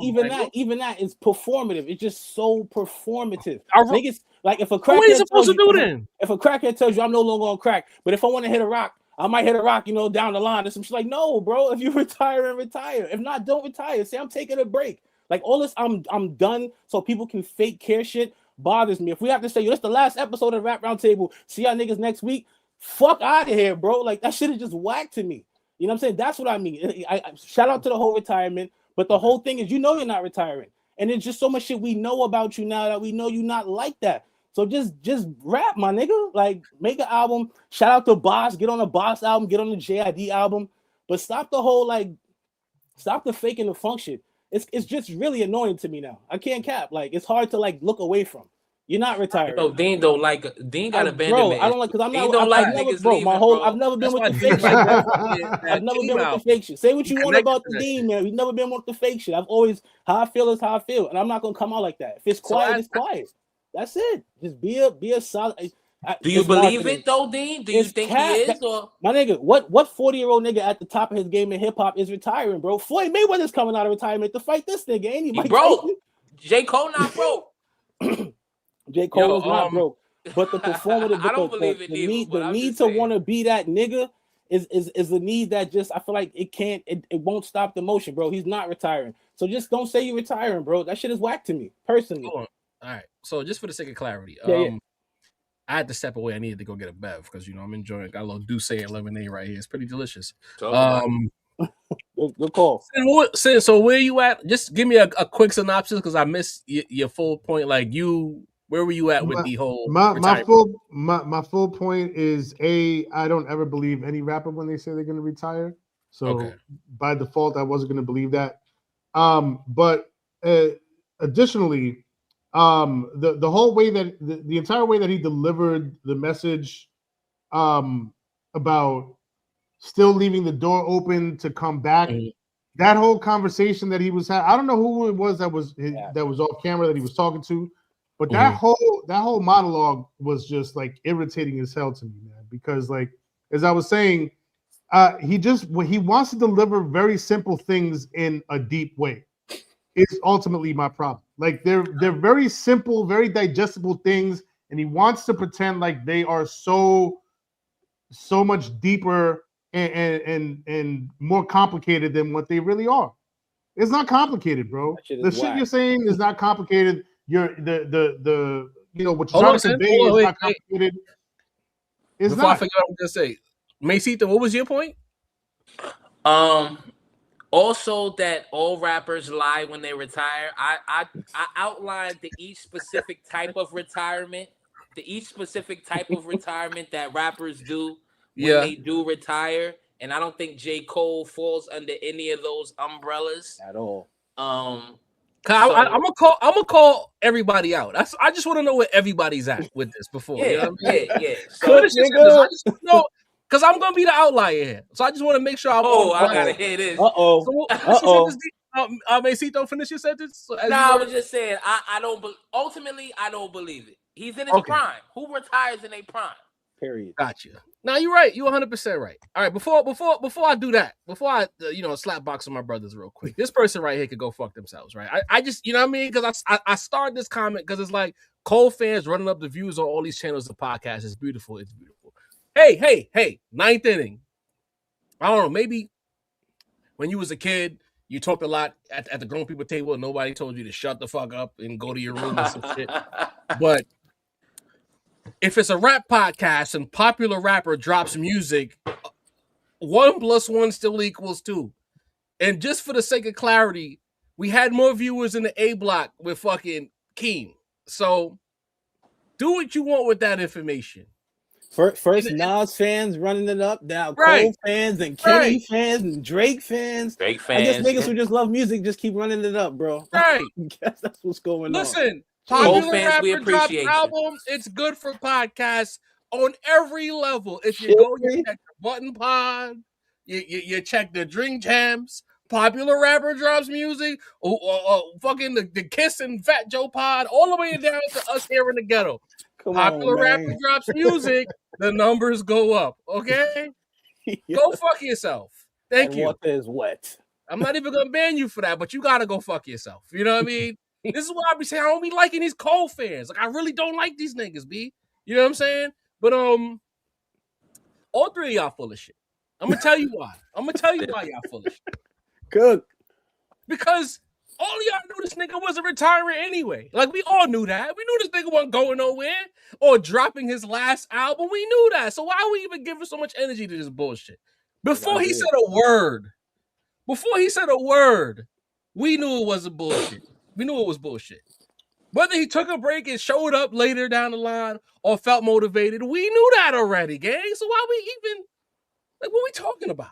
What are we talking about, Dini? Sin? Maze? We knew. Right. He knew that we knew. That's why he ain't wait too long. Right. Knew, even a bozo like ninth inning, you know what I mean? He knew too. What are we talking about? Tell nigga Jake, stop. Get some help. Right. But I think that you're right. And I said as much as we've seen a few revolutions of the earth around the sun, right. Enough to know okay. enough of them to know that when a rapper says they're gonna retire, they never actually do. But that I think ultimately what's more bothersome is the way that he chose to deliver that message. I don't know if that clip was leaked or if it was planned to come out. I don't know who he was talking to off camera again. But just the way he chose to deliver that message and all of the extra fluff that he surrounded that statement Talk about with. it. All of the extra bullshit that he surrounded that statement with. All he could have said was, if I get inspired again, I might do a feature here or there. I might come out with a verse, maybe under a different moniker or whatever, make the huge, gigantic shift from J. Cole to Jermaine Cole. Like, oh my God. But all that extra shit that he was saying, again, it's just it's simple, it's easy to understand. You don't have to deliver it like it's some groundbreaking, like mind-blowing concept. It's not that deep. And I'm just tired of him and his fans trying to tell me that the shit that he says is so deep when it is so easy and surface level and simple to understand. I'm just tired of that. And I'll say this, unless you was about to cook, y'all. I'll say this. We have to also remember that we're all around J. Cole's age or older, right? Like, your fan base as a rapper is usually like all the rappers we like are older than us, right? So you usually, as a rapper, you're speaking to your fan base. You're speaking to people who are younger than you, that have less knowledge than you, that are generally looking up to you. So they might believe it. You know what I mean?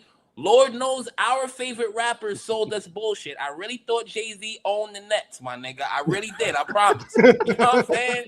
So it's like, I got to give a caveat for J. Cole speaking to probably Gen Zers, a couple alphas, you know what I'm saying? So they might believe it.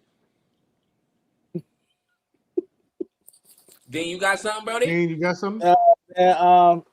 Like I said, man, just be real with it, you know? Like, I feel like, especially in the predicament that he was in, I just feel all you have to do is, I'm taking a break from this shit. If anything, that'll make the people respect it more. Like, I'm just gonna take some time to get my mind right, you know, recalibrate. He just had a kid, you know, like, I'm just gonna get situated. You don't gotta swindle us, you know what I'm saying? Shout out to Mace, because we got a little inside joke where I tell Mace, you're gonna be there. Mace would be like, yeah, and Mace don't show up, you know what I'm saying? Come on. No, you don't gotta. I've been telling Mace don't got a lot of me though. Mace is like, hold on, and I'd be like, I don't know. Shirley Johnson said, "Take the cape off." I don't know what that means. Am I caping for J. Cole? That's a first. Not unlocking tonight. Caping for J. Cole. That's crazy. There's another comment here that's very interesting. Like, I want to get to for a second. He says he's not going to be that deep, but why is that a problem for not just Sin, but the whole rap roundtable? Do we get upset when he's not in regular people clothes? Do y'all want him to be a rich guy? I don't give a fuck. I don't know how I got pulled into this shit. It was Sin and Deanie that was complaining about the performance shit. I never gave a shit. I don't know how. Like, this is his fault. And Deanie by proxy, because his previous point. Cole can wear whatever generic sports gear he want to wear. I don't care. Anybody want to respond to that? No. Listen, put it back up. Put it back up. Pause. Hey, I called all of them performative, Cyrock. I said all of them. That's part of their lineage. All of them. Do we get upset when he's not in regular people clothes? I don't look.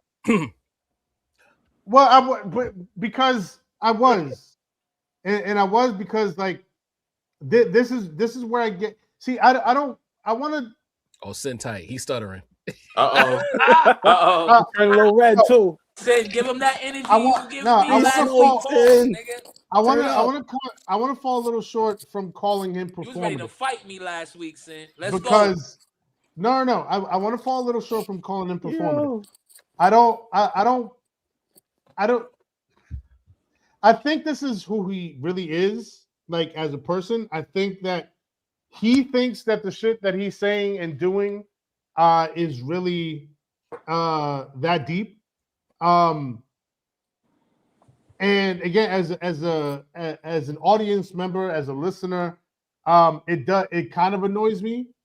But I don't think that he's faking. I don't think that he is putting on a show, except for when he does something like, you know, roll around in his Honda Civic and then have a fucking, I forgot what it was, a Versace hoodie on. Like, that shit don't really line up to me.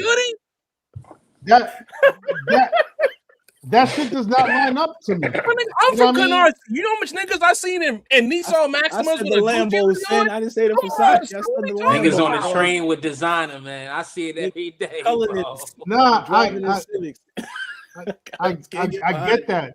I get that. But if you're trying to be the everyman, if you're trying to be, you know, just blue collar, Honda Civic, sweatpants and a t-shirt, then just do that. Be that. You know what I mean? It can't be Gucci.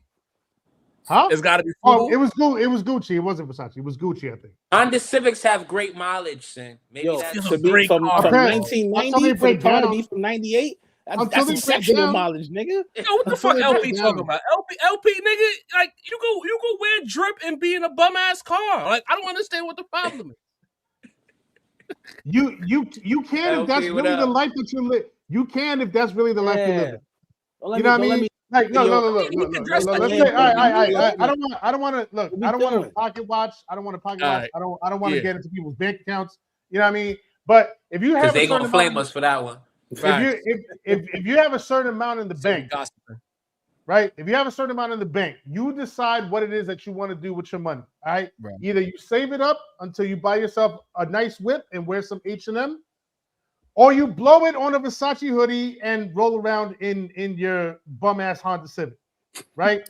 Listen, the dichotomy of man. J. Cole, that's like some hood shit though, Sin. That's some hood shit if I seen it. J. Cole was good fits in a bad car. J. Cole was beyond that stage in life like 15 years ago. Why is he still pretending to be doing all that? Time out. He don't got to live like that. He want to be relatable to the every man. Is that why? For the sake of clarity, please let me get this off. Yo, there's like the bottom of your Timberlands has J. Cole's dreadlocks in them. You can violate. You know what I mean? We got it. How am I we got it. Just hear me out. What all I'm saying is, by rap fashion standards, even in the Gucci hoodie, J. Cole is low grade. Like, matter of fact, low maintenance, not low grade, low maintenance. Because we see how the Migos niggas, all them Atlanta niggas, and they designer, some of the New York niggas, some of the Cali niggas. So if Cole by rap standards wants to rock a Gucci, Balenci, Amiri, whatever the fuck hoodie, that's still in line with his aesthetic by way of what the rap standard is for outfits in 2026. That's all I gotta say. I got another guy here. I'm glad he's in the chat because I can't stand this motherfucker right here. Soul of the South only pull up with some negative shit to say. Yeah, I hope your ass is still in the chat. Why you always so fucking negative? Huh? Man to man, nah. Man to man. Because you ain't never had nothing good to say about niggas. You only pull up into some negative shit or some hating shit to say, my nigga. How you here watch it time and time again and not one time, not even a neutral comment? Your shit always negative. Pull up in this fucking chat right now, my nigga. Why you so negative? Because I'm starting to feel like you a hater, my nigga. So I need you to clarify. Is it supportive criticism or are you a hater? Let me know. Let me know. There's another person here. Black Healer 5484. Y'all seem mad that he's actually talking to his fans. Not at all. Fuck out of here. Not at all. Don't conflate that. No. Not at all. J. Cole fans really be having like distortive hearing, like the message go in and the words go in and they just turn into some shit in their brain. Like that's not what niggas said. Again, I said earlier, you know, he sold 300,000. I'm glad he sold 300,000 and he was able to, you know, touch his fans like that. Pause. But you know, nah, it's just I'm saying what I'm saying is like I'm happy for him over there with his fans, but for me. For you know how I came up and what I'm watching and what I see, it doesn't connect. We don't connect. It doesn't connect with me. It doesn't connect with me. That's all I'm saying. It doesn't connect with me. It is what to you. Word to Tony the Dome. To me. You know what I mean? Monty Cardi, thank you for this comment right here. And this is responding to Ninth Inning's goofy ass. But if y'all ignored Cole, people would be upset too. Can't win, just do your thing. You're right, but I could curse a couple of them out. Let me live, Monty. Appreciate that comment. Shout out to you. Appreciate you. You know what I mean? Moving on. Hit the like button. Hit the subscribe option. Hit the notification bell. Lock in the All Things Rap Roundtable. We hope that y'all are having fun with us because we have fun doing this shit. If by now y'all don't realize there's a certain level of satirical energy in what we do, if y'all ain't figured that out by now, we can't help you. We enjoy doing this. We enjoy making y'all laugh, having bills. You know, some niggas don't like niggas laughing while talking about rap. They want niggas to be tough guys, Uncle Murder and Tony Yayo and shit. But we just not going to do that. I'm sorry. Moving on. Speaking about Tony Yayo and Uncle Murder. Hold on. Jumbo Frame. He says the Versace was AI made. Is that true? Fuck what he talking about. Hey, anybody actually heard that? No, can we prove that? The bodied hoodie? Oh, no. Wow. That's performative too. We got fooled by AI. We getting old Jumbo Frame. Sorry, bro. We got duped. If us thinking a rich rapper wearing a Gucci hoodie is real, then shit, I don't want to be fake. Okay? And I don't. Sorry, Sin. I don't mean to throw you under the bus here, but none of us have an issue with the Gucci hoodie, but Sin. So fake or not, like it doesn't matter. Yo, send that shit over here, Kobe. Wear it. You know what I mean? What's about to let out wearing that little Gucci? Fucci. You know what I mean? Anyway, but if that's the truth, thank you. T.I. 50 Cent. This whole thing started from a versus conversation to now 50's talking about T.I.'s wife. T.I.'s son is getting involved as diss records being made. It's getting very personal. The Macito, don't go too far. You up next on this one. But I think, and I put it on the Rap Roundtable's Twitter account, that this is a good old-fashioned, old-school rap album rollout. You put the single out, then you follow it up with a good little conjured-up rap beef to help, build interest. I think this whole thing is bullshit. That's what I think. I'm not speaking for the Rap Roundtable. I think that this is a cohesive rollout by T.I. featuring 50 Cent. What are your thoughts on the disses? And is it in fact a rollout? It is a rollout. That doesn't mean it's fake though. I think they both can be true at the same time. This issue between Fifth and T.I. has been brewing literally since the pandemic, since the shutdown. Since Versus popped up, these two have been, issuing these, Instagram threats and all of this back and forth. T.I. really has a chip on his shoulder when it comes to 50 Cent. If you watch his interviews over the years, I feel like, post 90s golden Biggie Pac J Nas era, 50 was like, the guy in the 2000s, right? And I think T.I. is one guy who really thought like, I'm better than him. I make better records than him. I rap better than him. I got it. You know what I mean? And 50, 50 walks around with the confidence and the ego that he walks around with. So no, I don't think it's fake. But it is and that's the thing. It is fake, but it's not. I think that nothing they're saying to each other, they don't believe. 50 thinks Tiny looks crazy. T.I. thinks 50's a rat. T.I. thinks he's better than 50. 50 thinks that T.I. can't fuck with him on that level. But at the end of the day, you are talking about two of the biggest showmen in hip hop history. Is 50 Cent trying to drive attention to the things he's doing? Absolutely. Would T.I. like you to listen to his next rap album?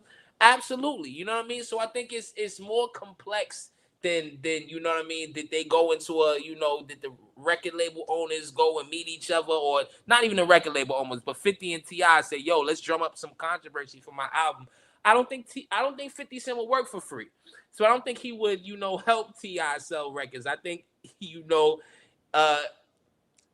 would like this to be a diss type of situation back and forth, and 50 would like to crash out. So, I was very impressed with the record that T.I. dropped. They're saying there might be a second record. I didn't hear about that. I just heard one record. So there's that caveat, guys. I seen a couple people in the chat saying there was a second record. The first record is good enough.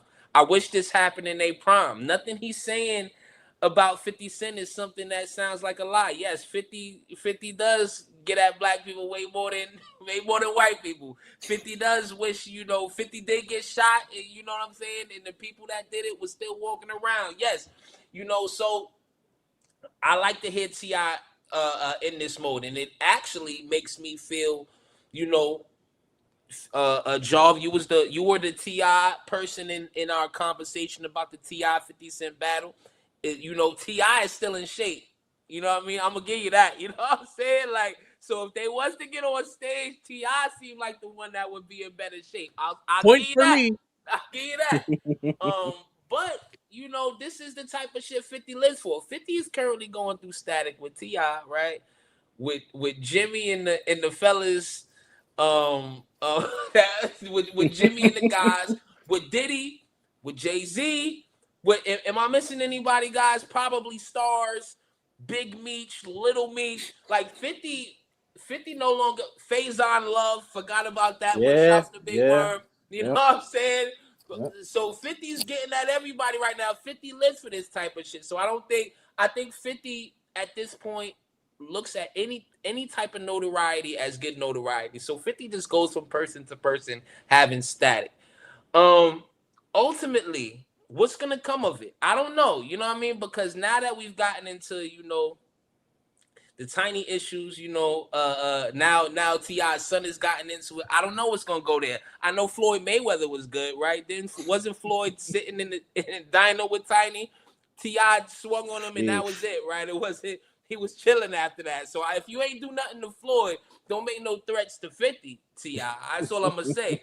But and also another caveat is this is really charging this New York Atlanta situation that we at the Rap Roundtable have been documenting, whether it's these two, whether it's Thug and such, whether it's 21 and Fabio Foreign. It seems like the New York Atlanta action is about to come to a head.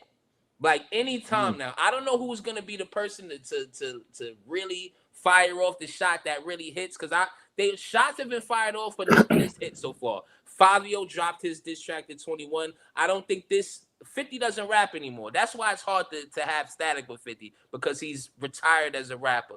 But add this to another notch in the Atlanta versus, there was another one that we'll talk about off air, y'all. But there was another, Atlanta, New York static that New York won decisively. But I forgot about the contestants. That's my kind of commentary. I like that type of shit. You gotta put me on. we'll speak about it. You know what I'm saying? We'll speak about it.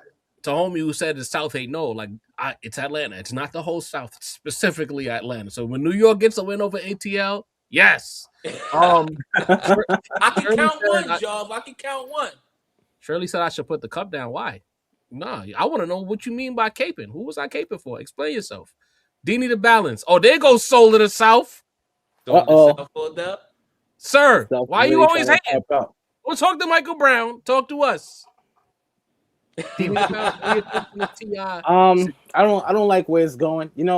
Only upside is granted these guys are a little older. If this was like 15, 20 years ago, I'd probably be a little more nervous in terms of the street shit. But these niggas a little older. But I can't lie, man. Seeing Tiny on that screen, ain't make me feel good, man. Wow. That's bad energy. Seeing 50 moms, the memorial, the whole headstone, niggas. This is really nasty. You know what I'm saying? This is shit. No funny shit. People have died for less. So I really don't like the energy that's we're behind it. Mace brought up a good point. It is still fueling the New York Atlanta energy. There's always been that little dichotomy between us. It's gonna come to a head one day. I just hope nobody gets hurt. Hopefully it's just a music thing or a jokey thing. But it seems every week at this point. Atlanta, New York. I don't like the energy, bro. T.I.'s son getting crazy with it. I can't be mad at him. You got to defend your mom. But it's just the whole energy behind this all. And then shout out to some dudes named the 050 movement. 50 enlisted the goons. Now the goons is in hyperactive mode. It's a lot of negativity going on, man. But I get it, T.I., man. Niggas get upset when they don't want to do a versus. You know what I'm saying? No pun intended. Niggas get a little upset, when they ask and they, but I get it. Supposedly back in the days, he said on the Gilly and Wallow show that him and 50 have been in talks about this in the past. And for whatever reason, I guess he says 50 bowed out. But now he's trying to, but I feel like 50 don't really need that motion. I'm not saying T.I. needs it, but I'm just saying I don't think 50 needs it from T.I. I think in 50 mind, the only people that I feel like can get on that stage with me is the likes of a Jaÿ-Z, a Nas. I feel like that for 50. I feel like you got other people you can go head to head with before you go to the head with a person like 50 Cent. Once you sell 11 million records, it's really hard to have that conversation, especially when every single song on the joint kind of hit. If he just played Get Rich or Die Trying, what I'm saying, straight, we would have a bad conversation for Tip. But I don't like it. I don't, me, man. I'm an energy nigga, man. I don't like the energy behind this, the motion, the everything fuel behind this gives me really bad vibes. So let's say they met each other in the room right now. How can something not happen? You know what I'm saying? You got dead mothers on screens, you got live mothers on screens. It's a lot of, it's like I said, man, we from New York, man. I don't know how Atlanta do it. WF. That's why something cannot happen, bro. And Atlanta, I don't know how they give it up, but I would think they on the same type of time as us. That type of shit is forbidden. So I just, like I said, I just hope somehow this could be resolved in a musical matter, but I don't like the energy that's coming from this. You know, the young niggas is crack. Yo, 50 inspired a whole generation to crash outs. You know, like and kind of low key, maybe Tip did too. So I don't want the OD Tip fans going OD crazy at the 50 fans and shit just going left. But I just don't know how they're gonna work this out. Could this be a forever beef like Ja Rule? Like, hey, we just gonna slap box whenever we see each other? Perhaps. Like I said, these are older dudes, but the energy behind it all is nasty, man. Real nasty energy. Leave wives, leave mothers, leave families really out of this shit. You know, that's my take, man. Fair play. Since the rap snob, your thoughts? I'm kind of in between. First of all, the kind of hard to believe that this is all stemming from, a fake versus that never happened, that was supposedly in talks once upon a time, but we have no record of that. And T.I. just saying that like he doesn't respect 50 because he reneged on the plan for verses, and all of a sudden now, we got Tiny on the Summer Jam screen. We got a tombstone representing 50's moms. And we got a whole diss track all within like, I don't know, like 24, 48 hours. That's a lot. It's a lot. And so, I'm more on the side of like, this is a rollout. This is kind of planned. This is, like you say this, I say that, and like now I'll put this track out, you put this picture up or whatever. Maybe not all that planned out or detailed, but like it seems like a lot for something that's so small. I can't believe that there's actual now beef and diss records coming out just because of that. Now that being said, we did have a segment about a potential versus between 50 and T.I., and I'd originally picked 50 Cent. But I heard this T.I. record, and I hear how he's still performing on a microphone. I might have to rethink my stance. Because the way T.I. is going in on this record, one of the very first things he said, just like immediately, you just a small man in the big shell. Like to me, for the shit that I look for in a diss record, like, okay, like, like you ain't shit, I fucked your wife, like all that, I'm better than you, like that's all great. But like when you hit somebody in a more sort of philosophical way, like if you like, hit him with a line that like digs a few layers beneath the surface, that's the shit that gets me hyped for diss records. You know what I mean? That's what Kendrick did with Drake, and that's to a certain extent that's what T.I. is doing with this the Right One record. So T.I. still got it, man. All due respect to T.I. because he went in on Fifth, and at this point, I'm not trying to see no more Instagram memes or 50. That's what you're going to see. Or whatever from 50 Cent. I want him to get in the booth. I want him to see some more record, even if it's one verse. You know what I mean? Pull out one, one of your old instrumentals from Get Rich or Die Trying. Maybe that'll revive your energy in the booth. But like, now that T.I.'s in the booth, I want to see 50 in the booth. That's it.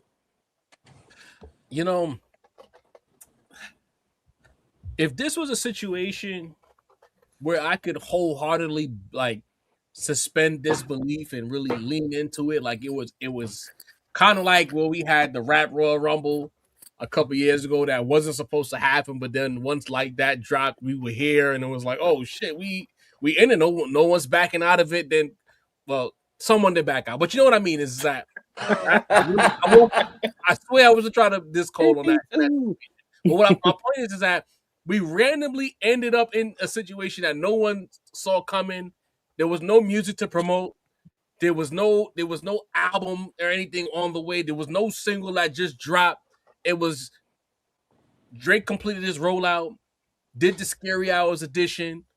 We enjoyed it because he was rapping. Stories About My Brother, still one of my favorites. Evil Ways, still one of my favorites. We were just going about our business, regularly scheduled program. Then all of a sudden, like that, drops and here come Kendrick. Next thing you know, we in the biggest story ever. Yeah. In this situation, I'm just looking at it like, yo, T.I. dropped a single about a month ago now, give or take. Now we're in a situation where it's a versus, like he trying to do a versus, and he's talking about paperwork and niggas snitching while trying to get him verses made. And I'm like, since when we push verses with snitching allegations? You know what I mean? But I let that go. You know? Then this weekend comes about, and he's on Gilly and Wallow saying that they agreed upon it, and then he backed out of it. And I'm like, this is a lot of one-sided promo happening from T.I.'s side. And you T.I. could say that 50 agreed, but 50 is not on record saying anything about anything with a versus. So you could say he agreed, but is there a clip someone can send my way or identify that said that 50 and say, yo, yeah, me and T.I. we're gonna get together, we're gonna do this versus. Only time I see 50 talking, he talking about movie studios in fucking Louisiana and shit. Like, that's the last time I seen a nigga actually talk about some shit. You get what I'm saying? So it's like, when I'm looking at the situation, single out paperwork video, one side, that was T.I. doing that paperwork video. Am I wrong?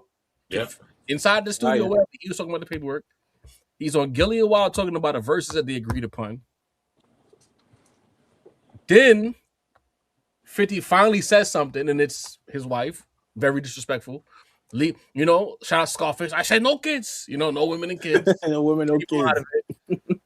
Then after that, because I got the Instagram open here, he posted the picture of the frog after T.I.'s son responded. But then right after that, the next day, which is today, he posted a video of ATL with the superimposed face of 50's faces on Big Boy's character. And then he puts T.I.'s son's face on the character. I know that's not who I think it is, that little situation. So it's like, then T.I.'s son drops a diss. T.I. drops a diss. And I'm like, all of this is happening too consecutively for me to just sit back and feel like, you know, this is real random, guys. They must not like each other. Nah, this nigga's promoting this album. I'm sorry, y'all. I could be wrong. But I feel like T.I.'s promoting this album. And it's a hell of a job. The diss record, pretty tough. Let's call it what it is. The diss record is pretty tough. But why am I going to expect 50 Cent to respond to T.I. when Fabulous, the same guy y'all say is overrated, Fabulous bar 50 up at the end of 2025, memory serves me correct. Yeah, he did. Not even an IG post about Loso. He gonna diss T.I.? Like, no, he's not. He's going to go on Instagram. He's going to keep doing what he's doing. T.I.'s going to hulk him in here. Don't play with me, and probably drop another diss. When does the album come out? Is there a release date on T.I.'s album yet? Not 100% sure. All right. Because the single didn't take off, right? Sure did. It's actually pretty dope, but I don't really hear it like that. It's dope, but it didn't take off for sure. Good song. It's a real good song. Like, he did punch on 50. He did punch on 50 with that diss. But I'm just skeptical about the purpose behind this. You know what I mean? Like, this is the thing I be talking about. Like, one side of T.I. brought the entire diss of T.I. on social media. Y'all riding hard. If 50 wasn't from New York, this is not even a 50 Cent podcast. Like, what are you talking about? You know what I mean? That's crazy. Anyway, you know, this is what it's like. We can't, if the niggas, I've learned that once a person is from New York and we get to talking as New Yorkers, unless we say the Southern guy has the high ground, we are biased New Yorkers. Yes. I understand that. That's it. Nothing else. Whatever. Mind you, we're not even talking about the diss. We don't believe this is a real situation. That is the point here. Like, this is a rollout. T.I., if by Friday, I'll put it on wax right now. If by Friday we don't have an album release date for T.I., then I'll walk back my rollout theory. But as of right now, I believe this is a rollout. All of it is promo. Single, beef, diss, IG. They are checking every box. Hold on. Let's reset. Single drops, does all right amongst the 40 crowd. Like, I've seen some videos of like women who are a little bit mature. They try to get their IG on, you know? Cool, but the record ain't really getting no legs. Then we do the internet thing, right? We did the internet thing with the verses, whatever. Right. Then after that, what do we do next? We take it to Instagram. 50 Cent doing his thing, whatever. We stay on Instagram. Then we cover the podcast. T.I. is on $100 million worth of game talking about 50 Cent. It's not a podcast promo. Checked off. Then today we get the diss record. Check that box off. This is all part of the promo rollout. If y'all don't, I'm spelling it out to y'all step by step. Single versus call out with snitching allegations, IG antics, internet antics, podcast appearance talking about the thing, diss record talking about the thing, all within a week of each other. Come on, gang. Like if y'all don't see it, then I don't know what to do with you. Know what I mean? I can see T.I. I can see T.I. making that move. I just don't think 50 is a part of it. Tiny to catch that straight or that nuke. Tiny ain't deserve that. Leave the women out of it. I don't think that's what makes me feel like that part was not a part of the plan, bro. Like T.I. don't strike me as the type of nigga that would be like, you could dog my wifey out in order for me to sell this album. He don't strike me as that type of nigga. Here's the thing. Now I throw the grenade at the table. Would we be covering it if he doesn't talk about the wife? Yeah, if it's back and forth between them two, yeah. Did we talk about the snitching allegations? Nope. We didn't. We didn't give a shit. No, we didn't. Nope. We talked about the verses because it would be interesting. Yeah. With the beef proponent, we didn't care. Right. But now you get the women involved. Just a little too much for me though. There you go. I can't get it. I can't rock. It's 50. 50 gonna move that needle in that type of way. Yeah. You know? Like I agree with everything you said, Joe. Prior to like Tiny being in there, I would have been like definitely roll out. But when you fucking with niggas' wifeys, and we know T.I. serious about Tiny, bro. He go to hell for that girl. So it's a little something different. I could be wrong. I could be wrong. Let's call it again. I'm not standing firm with this. There's no cement. There's no concrete. No nothing. I could be wrong. I keep repeating it so that y'all can understand that. I could be wrong. Tiny has been a target of internet fodder for years. This ain't just start. You know what niggas done talked about? Or people on the internet? You know, like, come on. Tiny, I was what are we talking about? Like, what are we talking about here? Everybody in the chat, the four of us, we're on the internet. We've seen every single Tiny meme available to us. So we're not going to act surprised like 50 ain't go for the... To me, dissing Tiny's low-hanging fruit. That's not surprising for 50. Yeah. If 50 calling Jaÿ-Z and Keem, you think he not going to go to the Tiny? Again, I could be wrong, but this just feels like pro wrestling to me. Like this is a work. I feel like there was a subliminal green light. It seems like it's been put on 50 Cent after the Diddy documentary. If you notice, after the Puff documentary, everybody came out and made it sound like, oh, why would 50 do that? A lot of people, right? And all of a sudden, people who would never have just completely just went off the deep end on 50 are all dissing 50. I feel like there is within the culture, and I mean like the culture of, you know, the artists themselves, the industry, I should say, more than the culture. It seemed like there's been a fuck 50 type of situation where if you had some sort of issue with them, air it out. I feel like I've noticed that, you know what I mean? Because people who would not even step to 50 are all of a sudden saying everything that they feel about him. So I feel like there's a caveat there.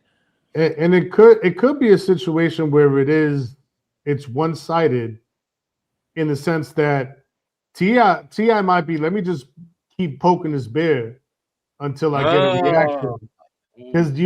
Because we know 50 is not going to leave shit alone. You know, he's always going to have something to say. Right, bro. You know? So it might just be, you know, T.I. like, let me just keep poking this bear and see what reaction I get, and I'll use that as, you know, my little runway, my launching pad. And if he don't respond, I'll just say I bitched up the nigga that everybody's scared of. And if he do respond, you got a whole another rollout going on. It makes sense. So maybe to Sid's point, because I didn't think about that. Maybe T.I. was trying to maybe roll out a little bit, but the shit jumped the shark with the wife diss. Shit. Probably ain't anticipate the wife diss. The shark jump. I'm gonna fake this nigga because we already know. We know what. See again, y'all don't be listening to me. Y'all just be waiting to disagree. Y'all be in the chat, not my guys. If 50 does, what do we know about the verses, fellas? Anytime artists do verses, what usually comes after that? Boosts and music. both Bingo. their music. Yeah. Bingo. Music tours sometimes. Sales, notoriety comes back. You get a boost in sales. It's almost like it's not a Super Bowl tier boost, but it's the same type of shit. And considering what T.I. versus 50 Cent would be an event, it'll be like a money boxing event. The who's who will pop out after that. Because now that Sin has shed light on the situation, has brought a different angle. Now I'm seeing, I'm piecing the puzzle. Poke the bear, get 50 to do the verses. It will be one of the biggest verses ever. Bi-coastal verse, not bi-coastal, but bi-regional versus in the two biggest rival cities in hip-hop. Because I would say that as far as a rivalry goes, Atlanta has supplanted LA as New York's biggest rival when it comes to hip-hop shit. It's very personal, and it's more New York than Atlanta. New York has a chip on the shoulder when it comes to Atlanta. You get these two cities together, two massive acts together. T.I. does the verses, and you know they're gonna promote it. I'm just hypothetically speaking here. That promo, interview, shit like that is 50 is T.I. Then T.I. dropped the album right after. The stream's gonna run up. Yeah. Instead of them playing the old shit, he got a new album right here, go cop it. Especially but then maybe the shit went too left with the wife. Maybe he ain't anticipated. This is why Sin is here to talk me off the ledge. You know what I mean? Maybe it's not a rollout. Maybe it began as a rollout and turned into something else. I didn't think of that. Yeah, man. I didn't think of that at all. Good shit, Sin. Good shit. Yeah. Right. Pretty good. Hey, pretty good. You poke the bear and the bear bitch you. You know what I mean? You fucking, it's the Revenant now. Nigga, it's because I don't strike me as a nigga that would be cool with the wifey shit. That's specifically why. I didn't think about that till Sin said it. Good shit, Sin. And for the record, T.I. ducked Buster in the verses for people. You know, he did. You remember? Yeah, Buster called out. Yeah, you remember that? Yeah, because he probably felt about Buster where I feel like 50 felt about him. T.I. said, "I don't want to do that one." Oh, because he kept saying, he was saying if it's gonna be somebody, it's gonna be higher than Buster's. Yeah, you know, it's tears, man. He felt low key disrespectful. I don't want to see it. But for the record, that's the same way 50 treating T.I. Like, I don't feel like you on my level. I don't feel like you on my level. I feel the same way about T.I. that T.I. feel about Buster. It's exactly. But like, let's call it what it is. If we do 20, how much of that 20 for Buster's features and how much of those are his songs? Might be 19 features, bro. Put your hands on my eyes to see it. 19 features. Don't nobody want to hear past the Cavassier. The J. Cole fans Nah, but we're not gonna do Buster like that. Buster got some joints, but it just T.I. got a lot of joints too. J. Cole fan here to say performing. Wow. Master Cavassier, we want to hear that. New York shit. Nah, yeah, for sure. Probably gonna do the joint with Janet Jackson because I was just I don't want to hear Pastor Cavassier on the verses. Everybody's singing now. Yeah, bro. What's the problem with Pastor Cavassier, man? Like Pastor Cavassier that could win around on the verses now. Don't do that. Maybe in the past when he would have been out there. And, I mean, you know what came out. Now we know who's when that song came on in a mix. Now we know it's Racito and Didi. You know what I mean? Oh shit! Come on. Touchable go crazy. This is what I be saying, like, what you talk about, yo? Niggas don't really be listening to us. He says we're caping hard for 50. 50 scared to rap. We're caping for 50. Tig Knight, can you explain how we're caping for 50? I'm always on the chat. I'm watching you niggas. You gotta listen, Chico. As the residential G Unit soldier of the Rap Roundtable, not even I'm caping for 50 here. So what you give a fuck? Matter of fact, let's tell the truth. Got heat, nigga. Let's pull the curtain back. Let's pull the curtain back now. I don't give a shit about T.I. versus 50. 100%. I care about the T.I. album. I'm gonna spin that when it drops, but I don't care about this situation. I know Sin don't care about the situation. I know Danny don't care about the situation. I know damn sure Mesita don't care about the situation. Definitely not. Ain't no cape in here. We don't give a fuck. Is that clear for everyone now? We don't care. I thought it was bullshit. I came here calling it bullshit. Sincere said maybe it started as bullshit, but it's real now. So if it's real now, cool. They could diss. But we also know that niggas saying 50 get in the booth. When the last time 50 got in the booth? Oh man, nigga. What we talking about? That's a good question. Can anyone pinpoint the last 50 Cent like new slap? Not a new song, a new slapper. Like, does he even rap anymore? That nigga makes shows now, bro. That's where 50's at. Right. And then when he tried to change over the fucking the theme song, the power got punched on by the internet, had to change it back. We tried to put Trey songs in the intro. Right. Joe back. You know what I mean? What are we talking about? Nah, niggas was on go time for that intro, bro. It's not time with these accusations, man. Niggas like, was on go. Don't give a shit. Y'all, this nigga said y'all cared about Cole and Kendrick. Why not 50? All right. Now you get it. Now you get it. Come on, man. See you later, bro. Time out. Moving on. Last but not least, Jaÿ-Z. I think Friday. 30-year anniversary of Reasonable Doubt. I didn't even realize that until, recently. 30-year anniversary of Reasonable. 25 anniversary low key of the Blueprint. Pardon me. Wow. 2 major anniversaries in the year. Wow. Yeah. Major. Puts out the visual on although it's been on YouTube for a minute.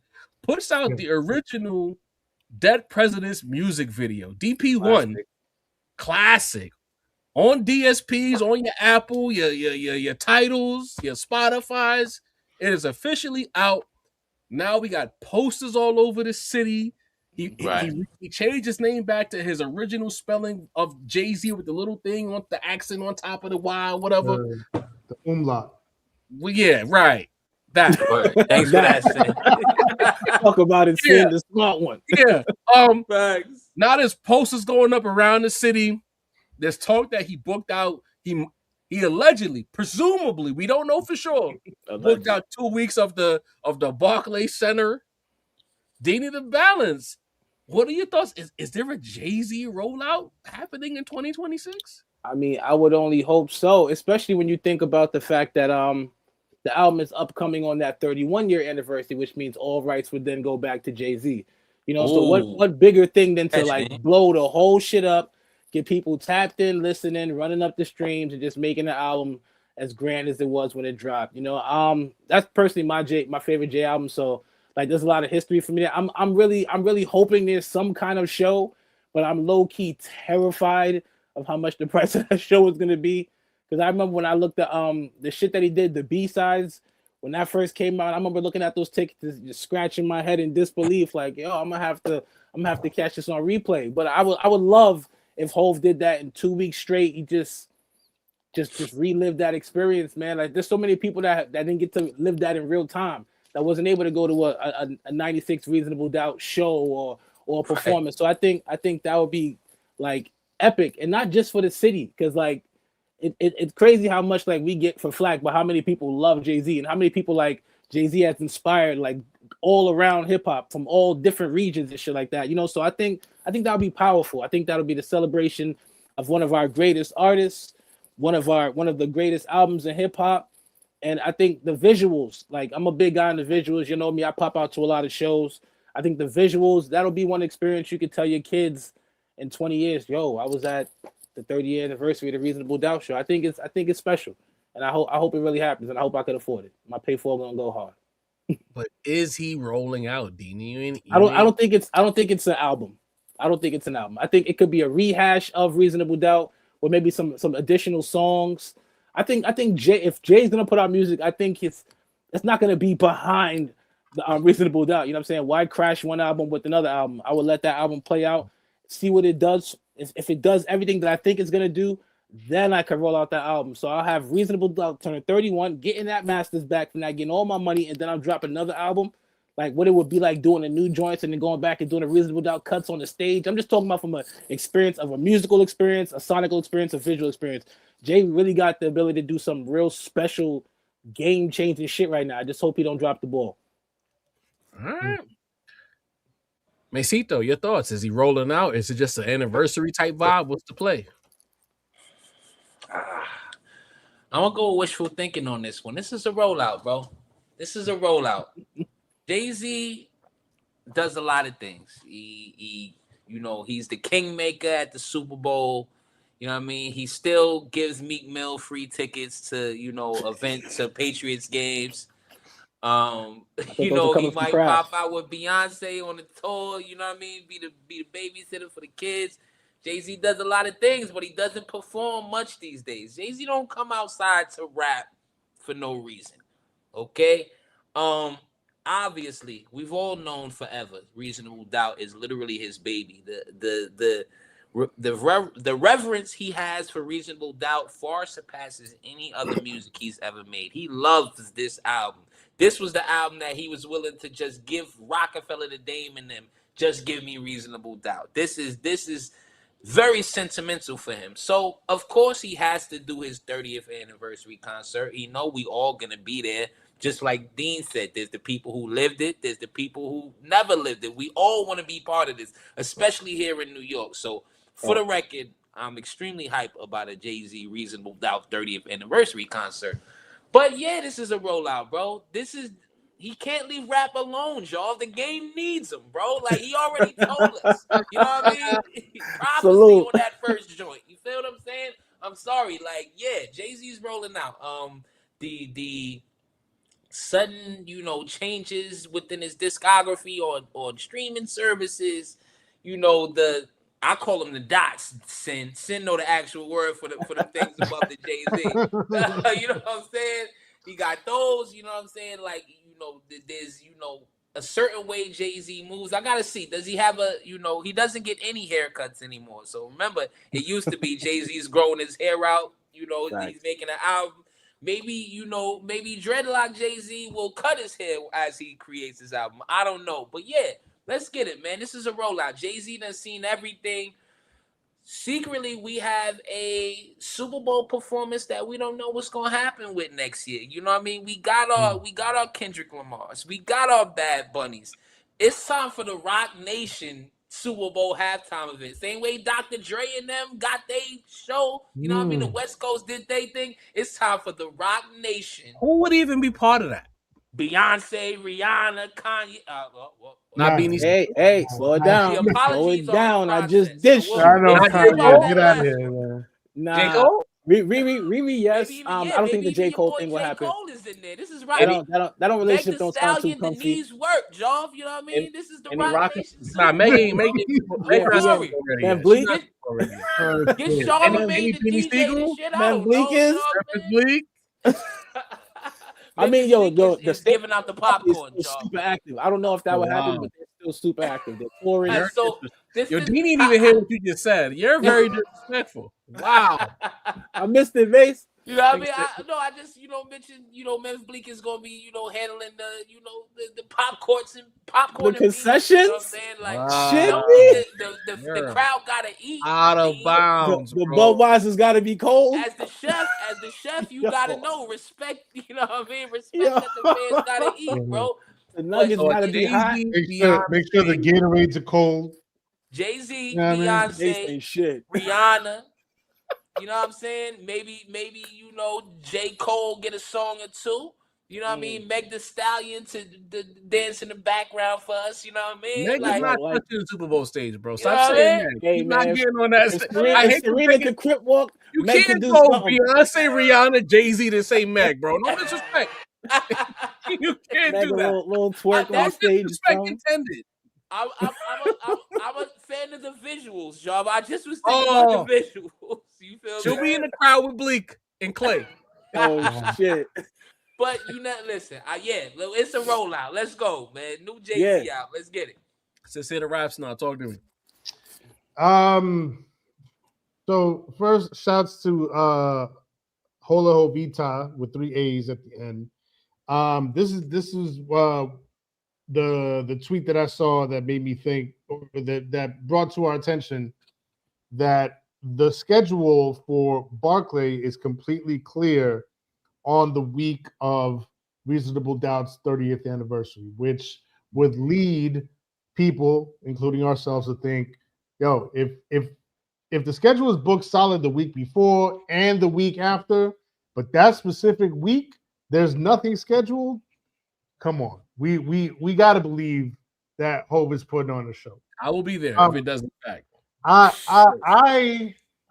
gonna side with Beanie and say I don't think there's a new album of new music coming out. I think there's definitely a rollout. There's definitely going to be a celebration of Reasonable Doubt. It's definitely gonna include a show at Barclay. We might get, a deluxe, some type of remaster, maybe, I don't know, another exhibit at the Brooklyn Museum. I don't know, documentary maybe. Something is in the works. I don't think it's a new Jay-Z album with new music, but a show, definitely, maybe a documentary, um, a remaster of Reasonable Doubt, possibly deluxe with added demos, instrumentals, what have you. And definitely physicals, vinyl, cassettes, extra merch. That's where I see this going. I don't think it's gonna be a new album. Okay.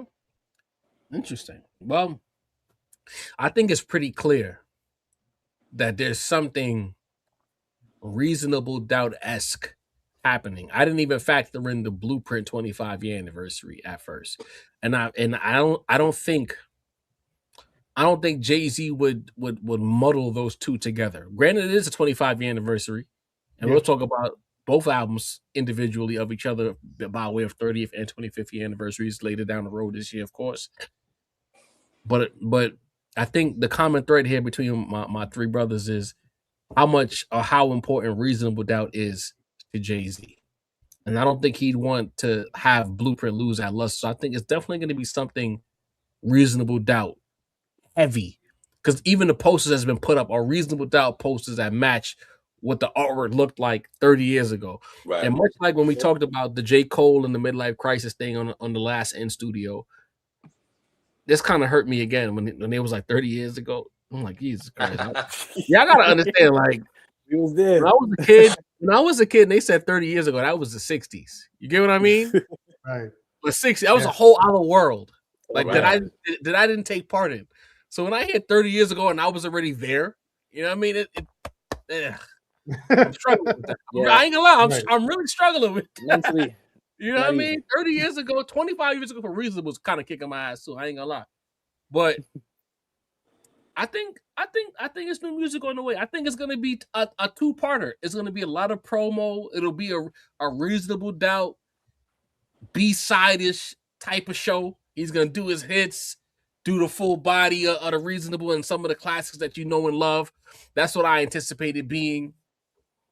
But I think there's a new album on the way, bro. I really do. And I'm not, and just for the sake of clarity, I'm not building myself up for disappointment. I'm not sitting there waiting, there's a new Jay-Z album, you know what I mean? You know, they had that meme with the dude from St. Louis, like, today's my birthday.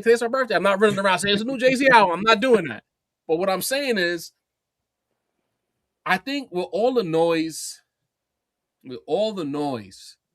around his name and the amount of people keep trying to put that list on him, even though he was never named in the list. All these content creators keep saying he's in the list. People on the internet tweeting it, posting it in comment sections. He's on the list. He was on an FBI list that dropped the same day as on an FBI list by way of an anonymous complaint that he was part of whatever was going on that island. Well, but the paperwork that's been dropped, that's what people keep burying here. The paperwork that's been dropped and people are resigning and losing jobs. Have y'all been following that? People been like losing jobs or resigning by way of their names being in emails. Yeah. Not real shit. His name ain't come up yet. It was an FBI allegation from a rando that put him there, but the actual documents that's been released, his name is not there.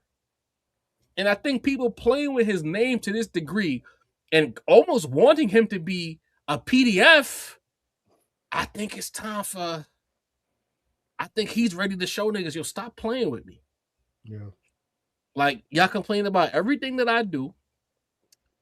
You know, there's certain things that's been said, and he's not infallible. He's like that whole thing with Colin Kaepernick and with Pat Snealing. You know, Sin and I had a legendary debate. If you haven't watched that episode, I think it's episode 8. It was episode 8, part 1 of the rap round. I'm giving y'all homework. Yeah. Episode 8, part 1 of the rap round table. Go all the way back. I think that was 2019. Go back in time if you haven't watched it yet. Sin and I had an epic debate about that whole situation, and we were on opposite ends of the spectrum with that. Deanie was somewhere in the middle, being the balance.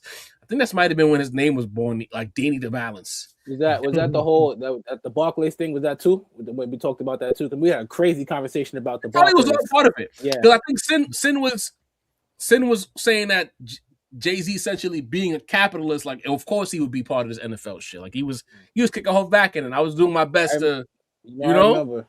Yeah. So y'all go back, watch episode side A. Classic debate. Y'all gonna, matter of fact, I'm gonna put it in the community so y'all can see that shit.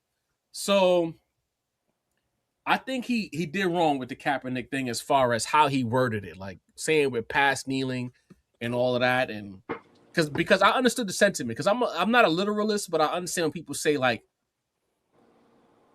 it's time. He was basically saying it's time to move on. He knelt, but we have to like find a way to black up the joint. If they're not gonna let us in the way he's doing it, let me play their game. And some people are uncomfortable with that, and I respect that. Let's be clear, because as we've learned over the last couple of presidencies and how Barack Obama, just the mere presence of Obama made them people over there so uncomfortable to where they let 45 and 47 pull up. That's really the truth of the matter. 8 years of Obama, with the direct response to 8 years of Obama was 45 and 47. If you look, I looked at the All-Star game and I got to thinking, I didn't went off for the whole other track. Fuck it, I'm here. How the NBA players are still revering Obama. Like, they love this man, like bowing borderline to him. You know what I mean? So for him to say that and where the country was at and how volatile it was, I think that there needed to be a way for him to stand next to Kaepernick while also doing business with the NFL. Because in America, you got to get your hands dirty to do real business. Real tangible business, there's no clean way to do it. I hate to break that to people. So beyond that, doing the Super Bowl, you think about the people we was getting the Red Hot Chili Peppers and Blink 182. I'm just throwing white bands out there because I don't think Blink 182 did that shit. The Bee Gees, it was white as hell, middle-aged and old white dudes in the Super Bowl halftime show every year. We could barely touch that stage after what happened. What happened with Janet Jackson? We could barely touch that stage game. Facts. So for him, he probably looking at it like, yo, I done gave y'all. Beyonce, was Beyonce? Yeah, Beyonce did that, I think, in the Rock Nation era. Yeah. 50, The Weeknd, Dre. not the G Unit. What is it called again? The Interscope, West Coast, whatever. J. Blige, right. Yeah. Kendrick. Now you got Bad Bunny in there. Rihanna had a set. Yeah. People who Usher. was not gonna ever touch that stage, huh? Usher was on deck. Usher had a set. That's right. Yeah. And the thing is, he was putting money in all their pockets, not literally, but Usher was doing the residency at Vegas, big streaming boosts for all of them. He's put his people in position to be on the biggest stage, and he took it to Puerto Rico now. And he's still getting shit from his people who want to see him go down as a PDF. You know, Jaÿ-Z's a shiesty businessman. He did some fuck shit with the Barclays Center. We know that. He priced people out of their homes. Basically snatched their homes from them. Well, part of a group, not him personally. Let me not make it seem like he's the boogeyman, but part of a group that basically displaced people in order to put a stadium there. You know? So he's done dirt. He's not innocent here. But to make him out to be this, because notice we don't even hear about the Illuminati no more. Have you noticed that? You know, that's been quiet for years now. That's been super quiet. You didn't fold a $20 bill, y'all? Right. With the flaming building. I remember when they was trying to say they named their daughter Blue because it had some kind of devil connection. I don't know if y'all remember that one, but you know, shit, bro. They've been playing with him for mad years. And now this whole thing with Epstein, remember when that chick lied just late last year with the whole thing about she was with Puffin and Hove at the MTV Awards and how they was running with that one too. Guys like Dame Dash. What better time than now to be motivated to rap? They playing with you. They think you're a joke. They think you're a scumbag. They want you to fail. You know, it's oh brother. Another one. Come on, man. Rock. You paid to say this, brother. Come on. You spent your $5 to say this stupid shit? Was there not enough Jiggermans in the segment? I got you. If Come on, so. bro. So I guess it was the Cole podcast earlier. I literally said this guy is shiesty and pointed out how he displaced people from their homes by way of the Barclays Center. Like, what are we doing here, bro? You know what I mean? But anyway, I think with all that noise, what better time? Probably one of the believers of the whole Illuminati Epstein shit. I mean, maybe the check-in report. He's laughing now, laughing emojis. He was trolling probably. It's time. Drop the album. That spoken word verse was ass. It's time, bro. Give us the music. Facts. You know what I mean? Lock in and let's do that shit, man. I'm ready for it. I'm ready for it. Like definitely time. It's time, man. You know what I mean? I don't got no more to add to it. Like, I hope it's a rollout. Sin probably, Dini probably right. It's probably just about reasonable doubt, whatever. But I'm hoping I get an album because you got you could really shit on niggas. You think about the rap conversations about where he stands with all the success Nas has had and how Nas has put on for hip hop and how certain people believe that Nas don't let Nas be on the album. Right. Don't let Nas be on the album. And J. Cole kind of bitter towards Rock Nation and some of his rhymes, things he said that could be misconstrued or be like, oh, he kind of mad at Jay. You know what I mean? People wanting to be a PDF, things of that nature. The NFL deal that people still don't agree with, no matter how much he's put on, whatever. What better time than now? That's all I'm saying. Dame Dash on every single podcast. Dame just last week talking about the list that Dame on a podcast talking about a list that he's, as of right now, he's still not reportedly on. So, did he get the rights back to Reasonable? Nah, we seen that it was snatched, but we don't know who owned it. And either way, in 1 more year, it's Hove's anyway. It go back to the 30, right? Nigga, like, so that's why I said it makes all. No, I think this is 30. This will be 30. So it'll be next year. It's 31 years. So what better time to do that? So it has to complete 30 years, and then on the 31st year, on the 31st year, it's yours. Are we sure about that? Yeah. Okay. Because even when Dame was selling it, that's why he couldn't get it off. Because in like 2 or 3 years, it was gonna go back to Hove anyway. So how much? All you can do is basically do a Hove do. I'm gonna have a big ass fucking Reasonable Doubt anniversary party, make a shit ton of money on that, and then next year's gonna be mine anyway. You might as well get something out the deal. That's why I'm like, it makes a lot of sense. He does this, he knocks it out, puts it back in the mind and in the stage of people. So when he does something next year, full 30th anniversary is mine now. All the fucking sales and shit that come from the album go directly to me. Like, it's a big fuck you to a lot of people in the industry. I think it makes a lot of sense. And this is the thing that we gotta stop thinking like. Shout out to No Realist. I ain't mad at you, gang, but he's saying, is that a she? I don't even know. That's a she. People really think Jay be worried about any of that. Sorry, not sorry, but he not. Y'all gotta stop acting like people ain't human. One thing the internet has taught me is that the most above it all nigga be on the internet reading these comments and they get in their fucking feelings. And it's just inevitable. You know what I mean? And I'm sure he's upset that his children have to read that. You feel there's so many variables. I didn't even think about the kids, Mace.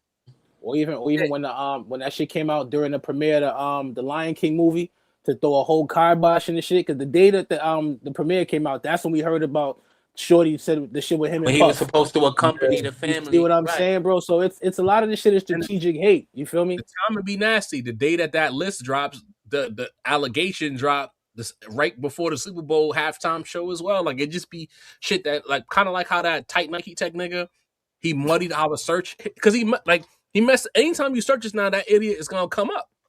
Yeah. So once you attach certain things to a person's name or the algorithm, it's always gonna be there. Yeah. You know what I mean? Sure. Let's get to these super chats so get up out of here. I didn't think we was gonna be there this long, but it's a good bill. Melanin Man off the rip before we even got on the air, 6:21 p.m. He was like, I prefer casino over fall off. And I'm from Bull City, North Carolina. Fun projects. Well, I don't know what the why with Def 2. And those soft walk. What? All right, cool. I can't read. Soft Walker House Money Remix. I can't read. Don't worry about it. My listening library, YT. I'm not a lyricist, sold me on Baby Keem. I'm a fan. Salute. Good song. That's a dope name. Also amazing. $2 Holla says, who is your J. Cole NBA comparison? Again, matter of fact, going back to the top of this episode, y'all been hearing a lot of Tim Duncan comparisons for J. Cole. Let the record show that we compared J. Cole to Tim Duncan in 2017.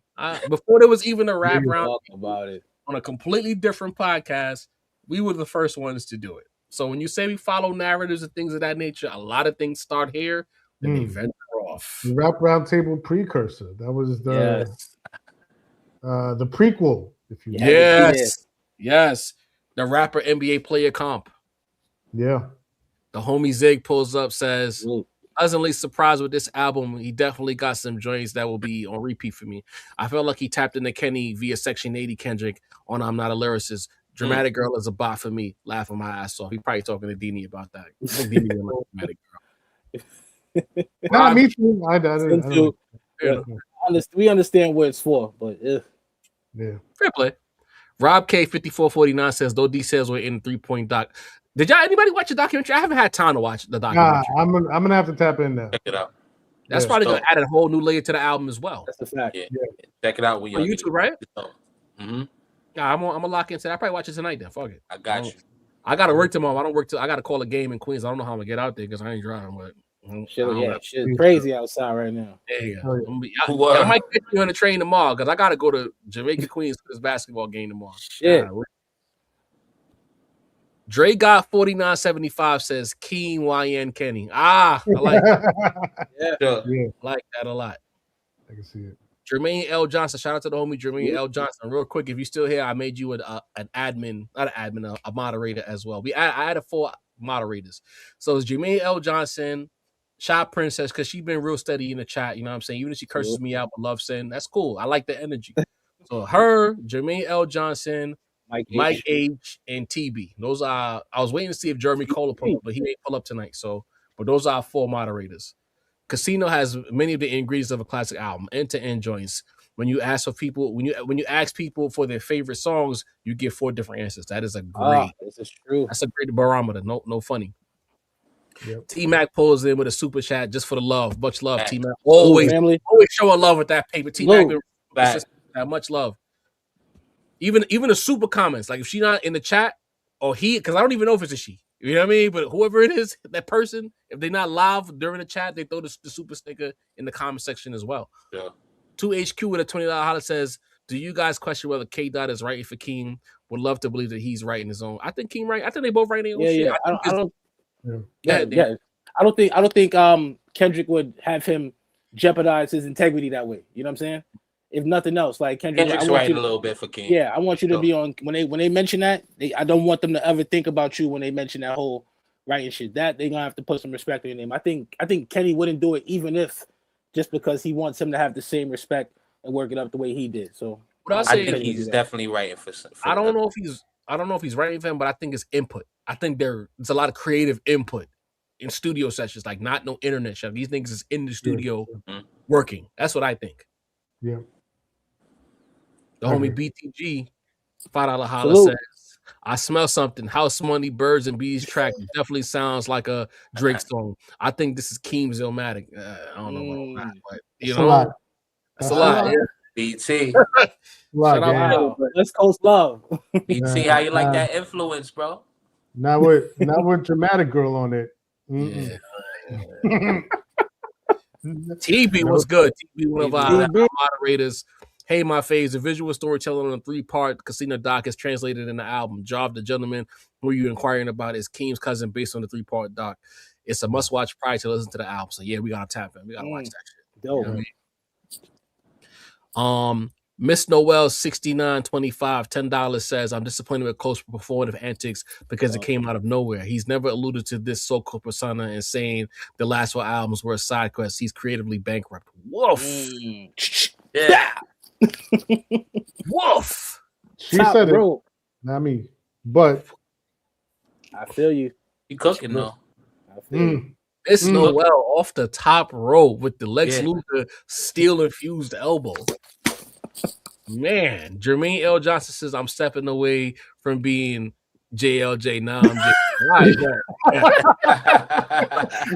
just Johnson. Like, get the fuck out of here. Shout out to you, bro. He gets it. He gets it. Shout out to Jermaine. Man. Jeremy, he in the building. I didn't even see you, Jeremy. Call what up. I'm gonna add you as a moderator. Keem is the perfect bridge between the Jaÿ Tyler generation and the Playboy Cardi generation. I like that. He does land right perfectly. Shout out to Jerry, man. He know the vibes. Yeah. Dre got back again, says, is it Honda Civic or D-Boy Caddy riding through Cashville? Or Shorty for you for ice? Oh, you Wow. for ice. Wow. Oh, shit. Wow. BTG back again, says Dini called Cole Paul Pierce. That's, hey, hey. Bruh, you Be faking good the too, don't do injury. that. Dre got back again, says Cole gave an interview to a dude Nike store. That's a real platform deserves. Then Nashville showed mad love, but can't get you a stop. No Music City show. Hey, Dre got it. He's on tour for 6 months straight, bro. I'm talking about like June through December. It's crit, bro. Sometimes it just be logistics. Like I'm not gonna put that on Cole. Like No Music City, like the logistics of his show, the travel route.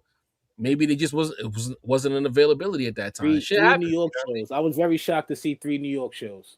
Because it's paper in New York. Yeah. Like a big market, you do three shows. That's bread. Most people don't do the 3. Most people do 2. Barclays and MSG. Let's be clear too. To get those venues, those are expensive venues. So for you to probably turn a profit, you might have to do 3 shows. Because people always think about the one side of it is the artist goes on stage at a concert, he gets paid. They don't think about like the fees that are involved in renting those venues and to even have setting up the crews and then having people stage lighting, all those things cost. You know what I'm saying? It costs a lot of money to make money. Macito, what's good over there, man? Now I'm laughing. LP got a funny ass comment, bro. What he said? LP said Joff made the mods watch episodes 38 through 162 and then pass the Wait, hold on. Let me go read that shit. Yo. And passing trivia is crazy. Oh, no, I didn't.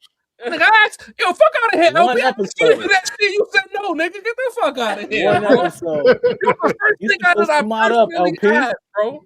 Personally asked a nigga. And he was like, nah, I'm okay. I just want to watch just to talk hella shit in the fucking chat. You here right now. You could have did it in blue, bro. You could have did all that out of here, bro. LP got a lot of nerve, bro.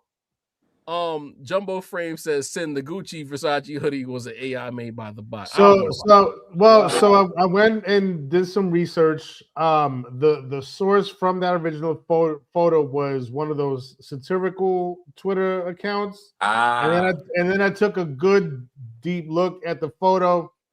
It seems, it seems I fell victim to the AI. You got swindled. I got swindled. But is it far fetched to believe that J. Cole would rock a Gucci sweater? Like I don't know. That guy. But I will rescind all of my earlier statements regarding said hoodie. And I apologize for my takes on said hoodie. Hoodie rescinded. You heard it here first. A man of honor, okay? I'm taking responsibility for getting caught out there. Grown man right there, y'all. It doesn't happen often. You know what Jumbo I mean? wasn't letting you live with that double. I gotta own up to it. I gotta own up to it. Nah, matter of fact, I want to put it on wax. You a real loser, whomever you are, who made his sweater Gucci. You're a real fucking loser. Okay, we gotta beat these allegations. He said it's by the K-bots. I don't know who. We don't know if that's true, but whomever did it is a loser. GB 3632, one of our new moderators, based on the Casino 3-point documentary, I understand Keem's down south inspiration. He left Cali and moved to Vegas when he was 5. He was introduced to Luda's song "Move Bitch Get Out the Way," trying to rap the lyrics. Cool. We like it. Oh man, great times to that song in the club. Your history, your growth, your formative years, it helps develop your taste in music. That's what I was saying earlier in the pod. Reggie 286 says 50's last verse on Nas's album was very forgettable. Exactly. This is true. You don't want to hear this nigga rap, bro. No one wants to hear him rap. We don't care. Like, I really need y'all to understand. Like, this ain't no New York shit. We don't care. And honestly, if they want to start dissing, I'm on T.I. side anyway. So it is what it is. TB back again says, interestingly, the game scored the Casino 6.5 out of 10 and Cole's album 7 out of 10. That speaks volumes because Cole's album is a double disc and Keem's sophomore album has 11 tracks. The album is a solid 8 out of 10. Fair play. Shout out everybody. Music, I think people forget in all of the stand wars and acting like political parties, that music is in fact very subjective. Niggas can like what they like and have different intakes and opinions on what it's supposed to be. Keem shit just got a lot of sonic replay value though. I think that's catching a lot of people. Checking was trolling heavy. Fabian Monroe says Predators move a flock. Diddy, Weinstein, Kells. Let's be real. All right. Y'all even right since Not Like Us came out. I swear to God, man. Y'all done lost y'all minds, bro. Everything. Again, and like we've always said in the past, if and when Jaÿ-Z gets proven to be what they say he is, Free smoke. We'll all have on Tim's kicking. When they were talking about Diddy and we told y'all, because a lot of y'all didn't know that the Diddy allegations weren't new. In fact, we didn't hear about weird shit about Puff since the late 90s. We told y'all that shit. We wasn't surprised. We had already heard it. We was waiting for the rest of the niggas to catch up. You know what I mean? We knew about this shit already. Same thing with Weinstein. Same thing with the Otherstein over there with the island and shit. We know about this shit already. And if and when, if someone comes forward or if there's a situation where it gets proven to be, we will kick us back in.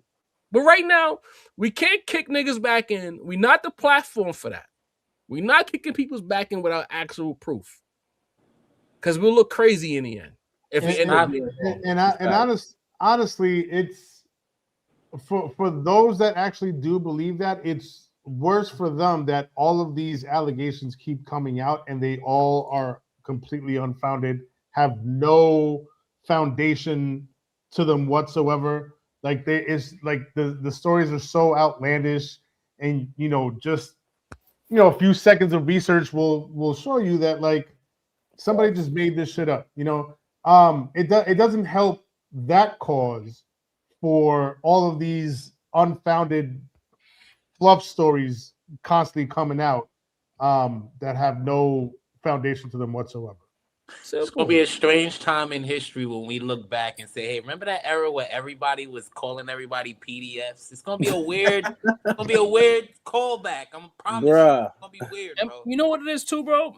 Not to be on no whole venture shit, Mace, but it's like there's been too many individual platforms, and we not finger wagging because that's not what we do here. But it's a lot of other platforms that just run with information, and they get their clicks off of it, whether certified info or not.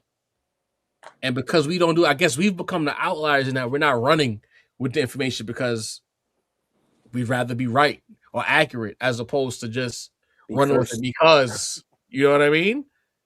And I think that's what's happening now. We've become the outliers. Right. In this era of guilty until proven innocent, we're not even saying innocent or guilty. We're saying we'll just wait until it comes out. But mad platforms just run with the shit and they just talk about it like it's fact. And that's a dangerous in this new AI era as well, where everything is becoming skewed. You got to make sure you're on the right side of history because shit about to get real fraudulent in the next 10 to 15 years. Very soon. They say believe half, like none of what you hear and half what you see, but now everything that you see look kind of good in terms of, you know what I'm saying? They got the fake shit looking real good out here. So you got right be there. Niggas don't be wanting to just do the knowledge. Google be right there, bro. They rather grok it up. they read, and that's how 45 and 47 became president. Niggas just read headlines. They don't even be reading the articles. It just be the headlines. Right. It's so easy to manipulate people. But see, very easy. Here we go, right? Talking that truth. Here we go. Nah, I'm gonna stop because I put the poll up, right? I said, y'all want us to be more political. We have 423 votes and 64% of them said no. So we're gonna listen. We're not gonna be hip hop talk, man. No more. We're gonna wrap this up. Niggas said leave that judicial shit over there. Leave that if you ain't hit the like button by now, hit the like button, subscribe. I hope you enjoy what we do because we enjoy bringing it to you.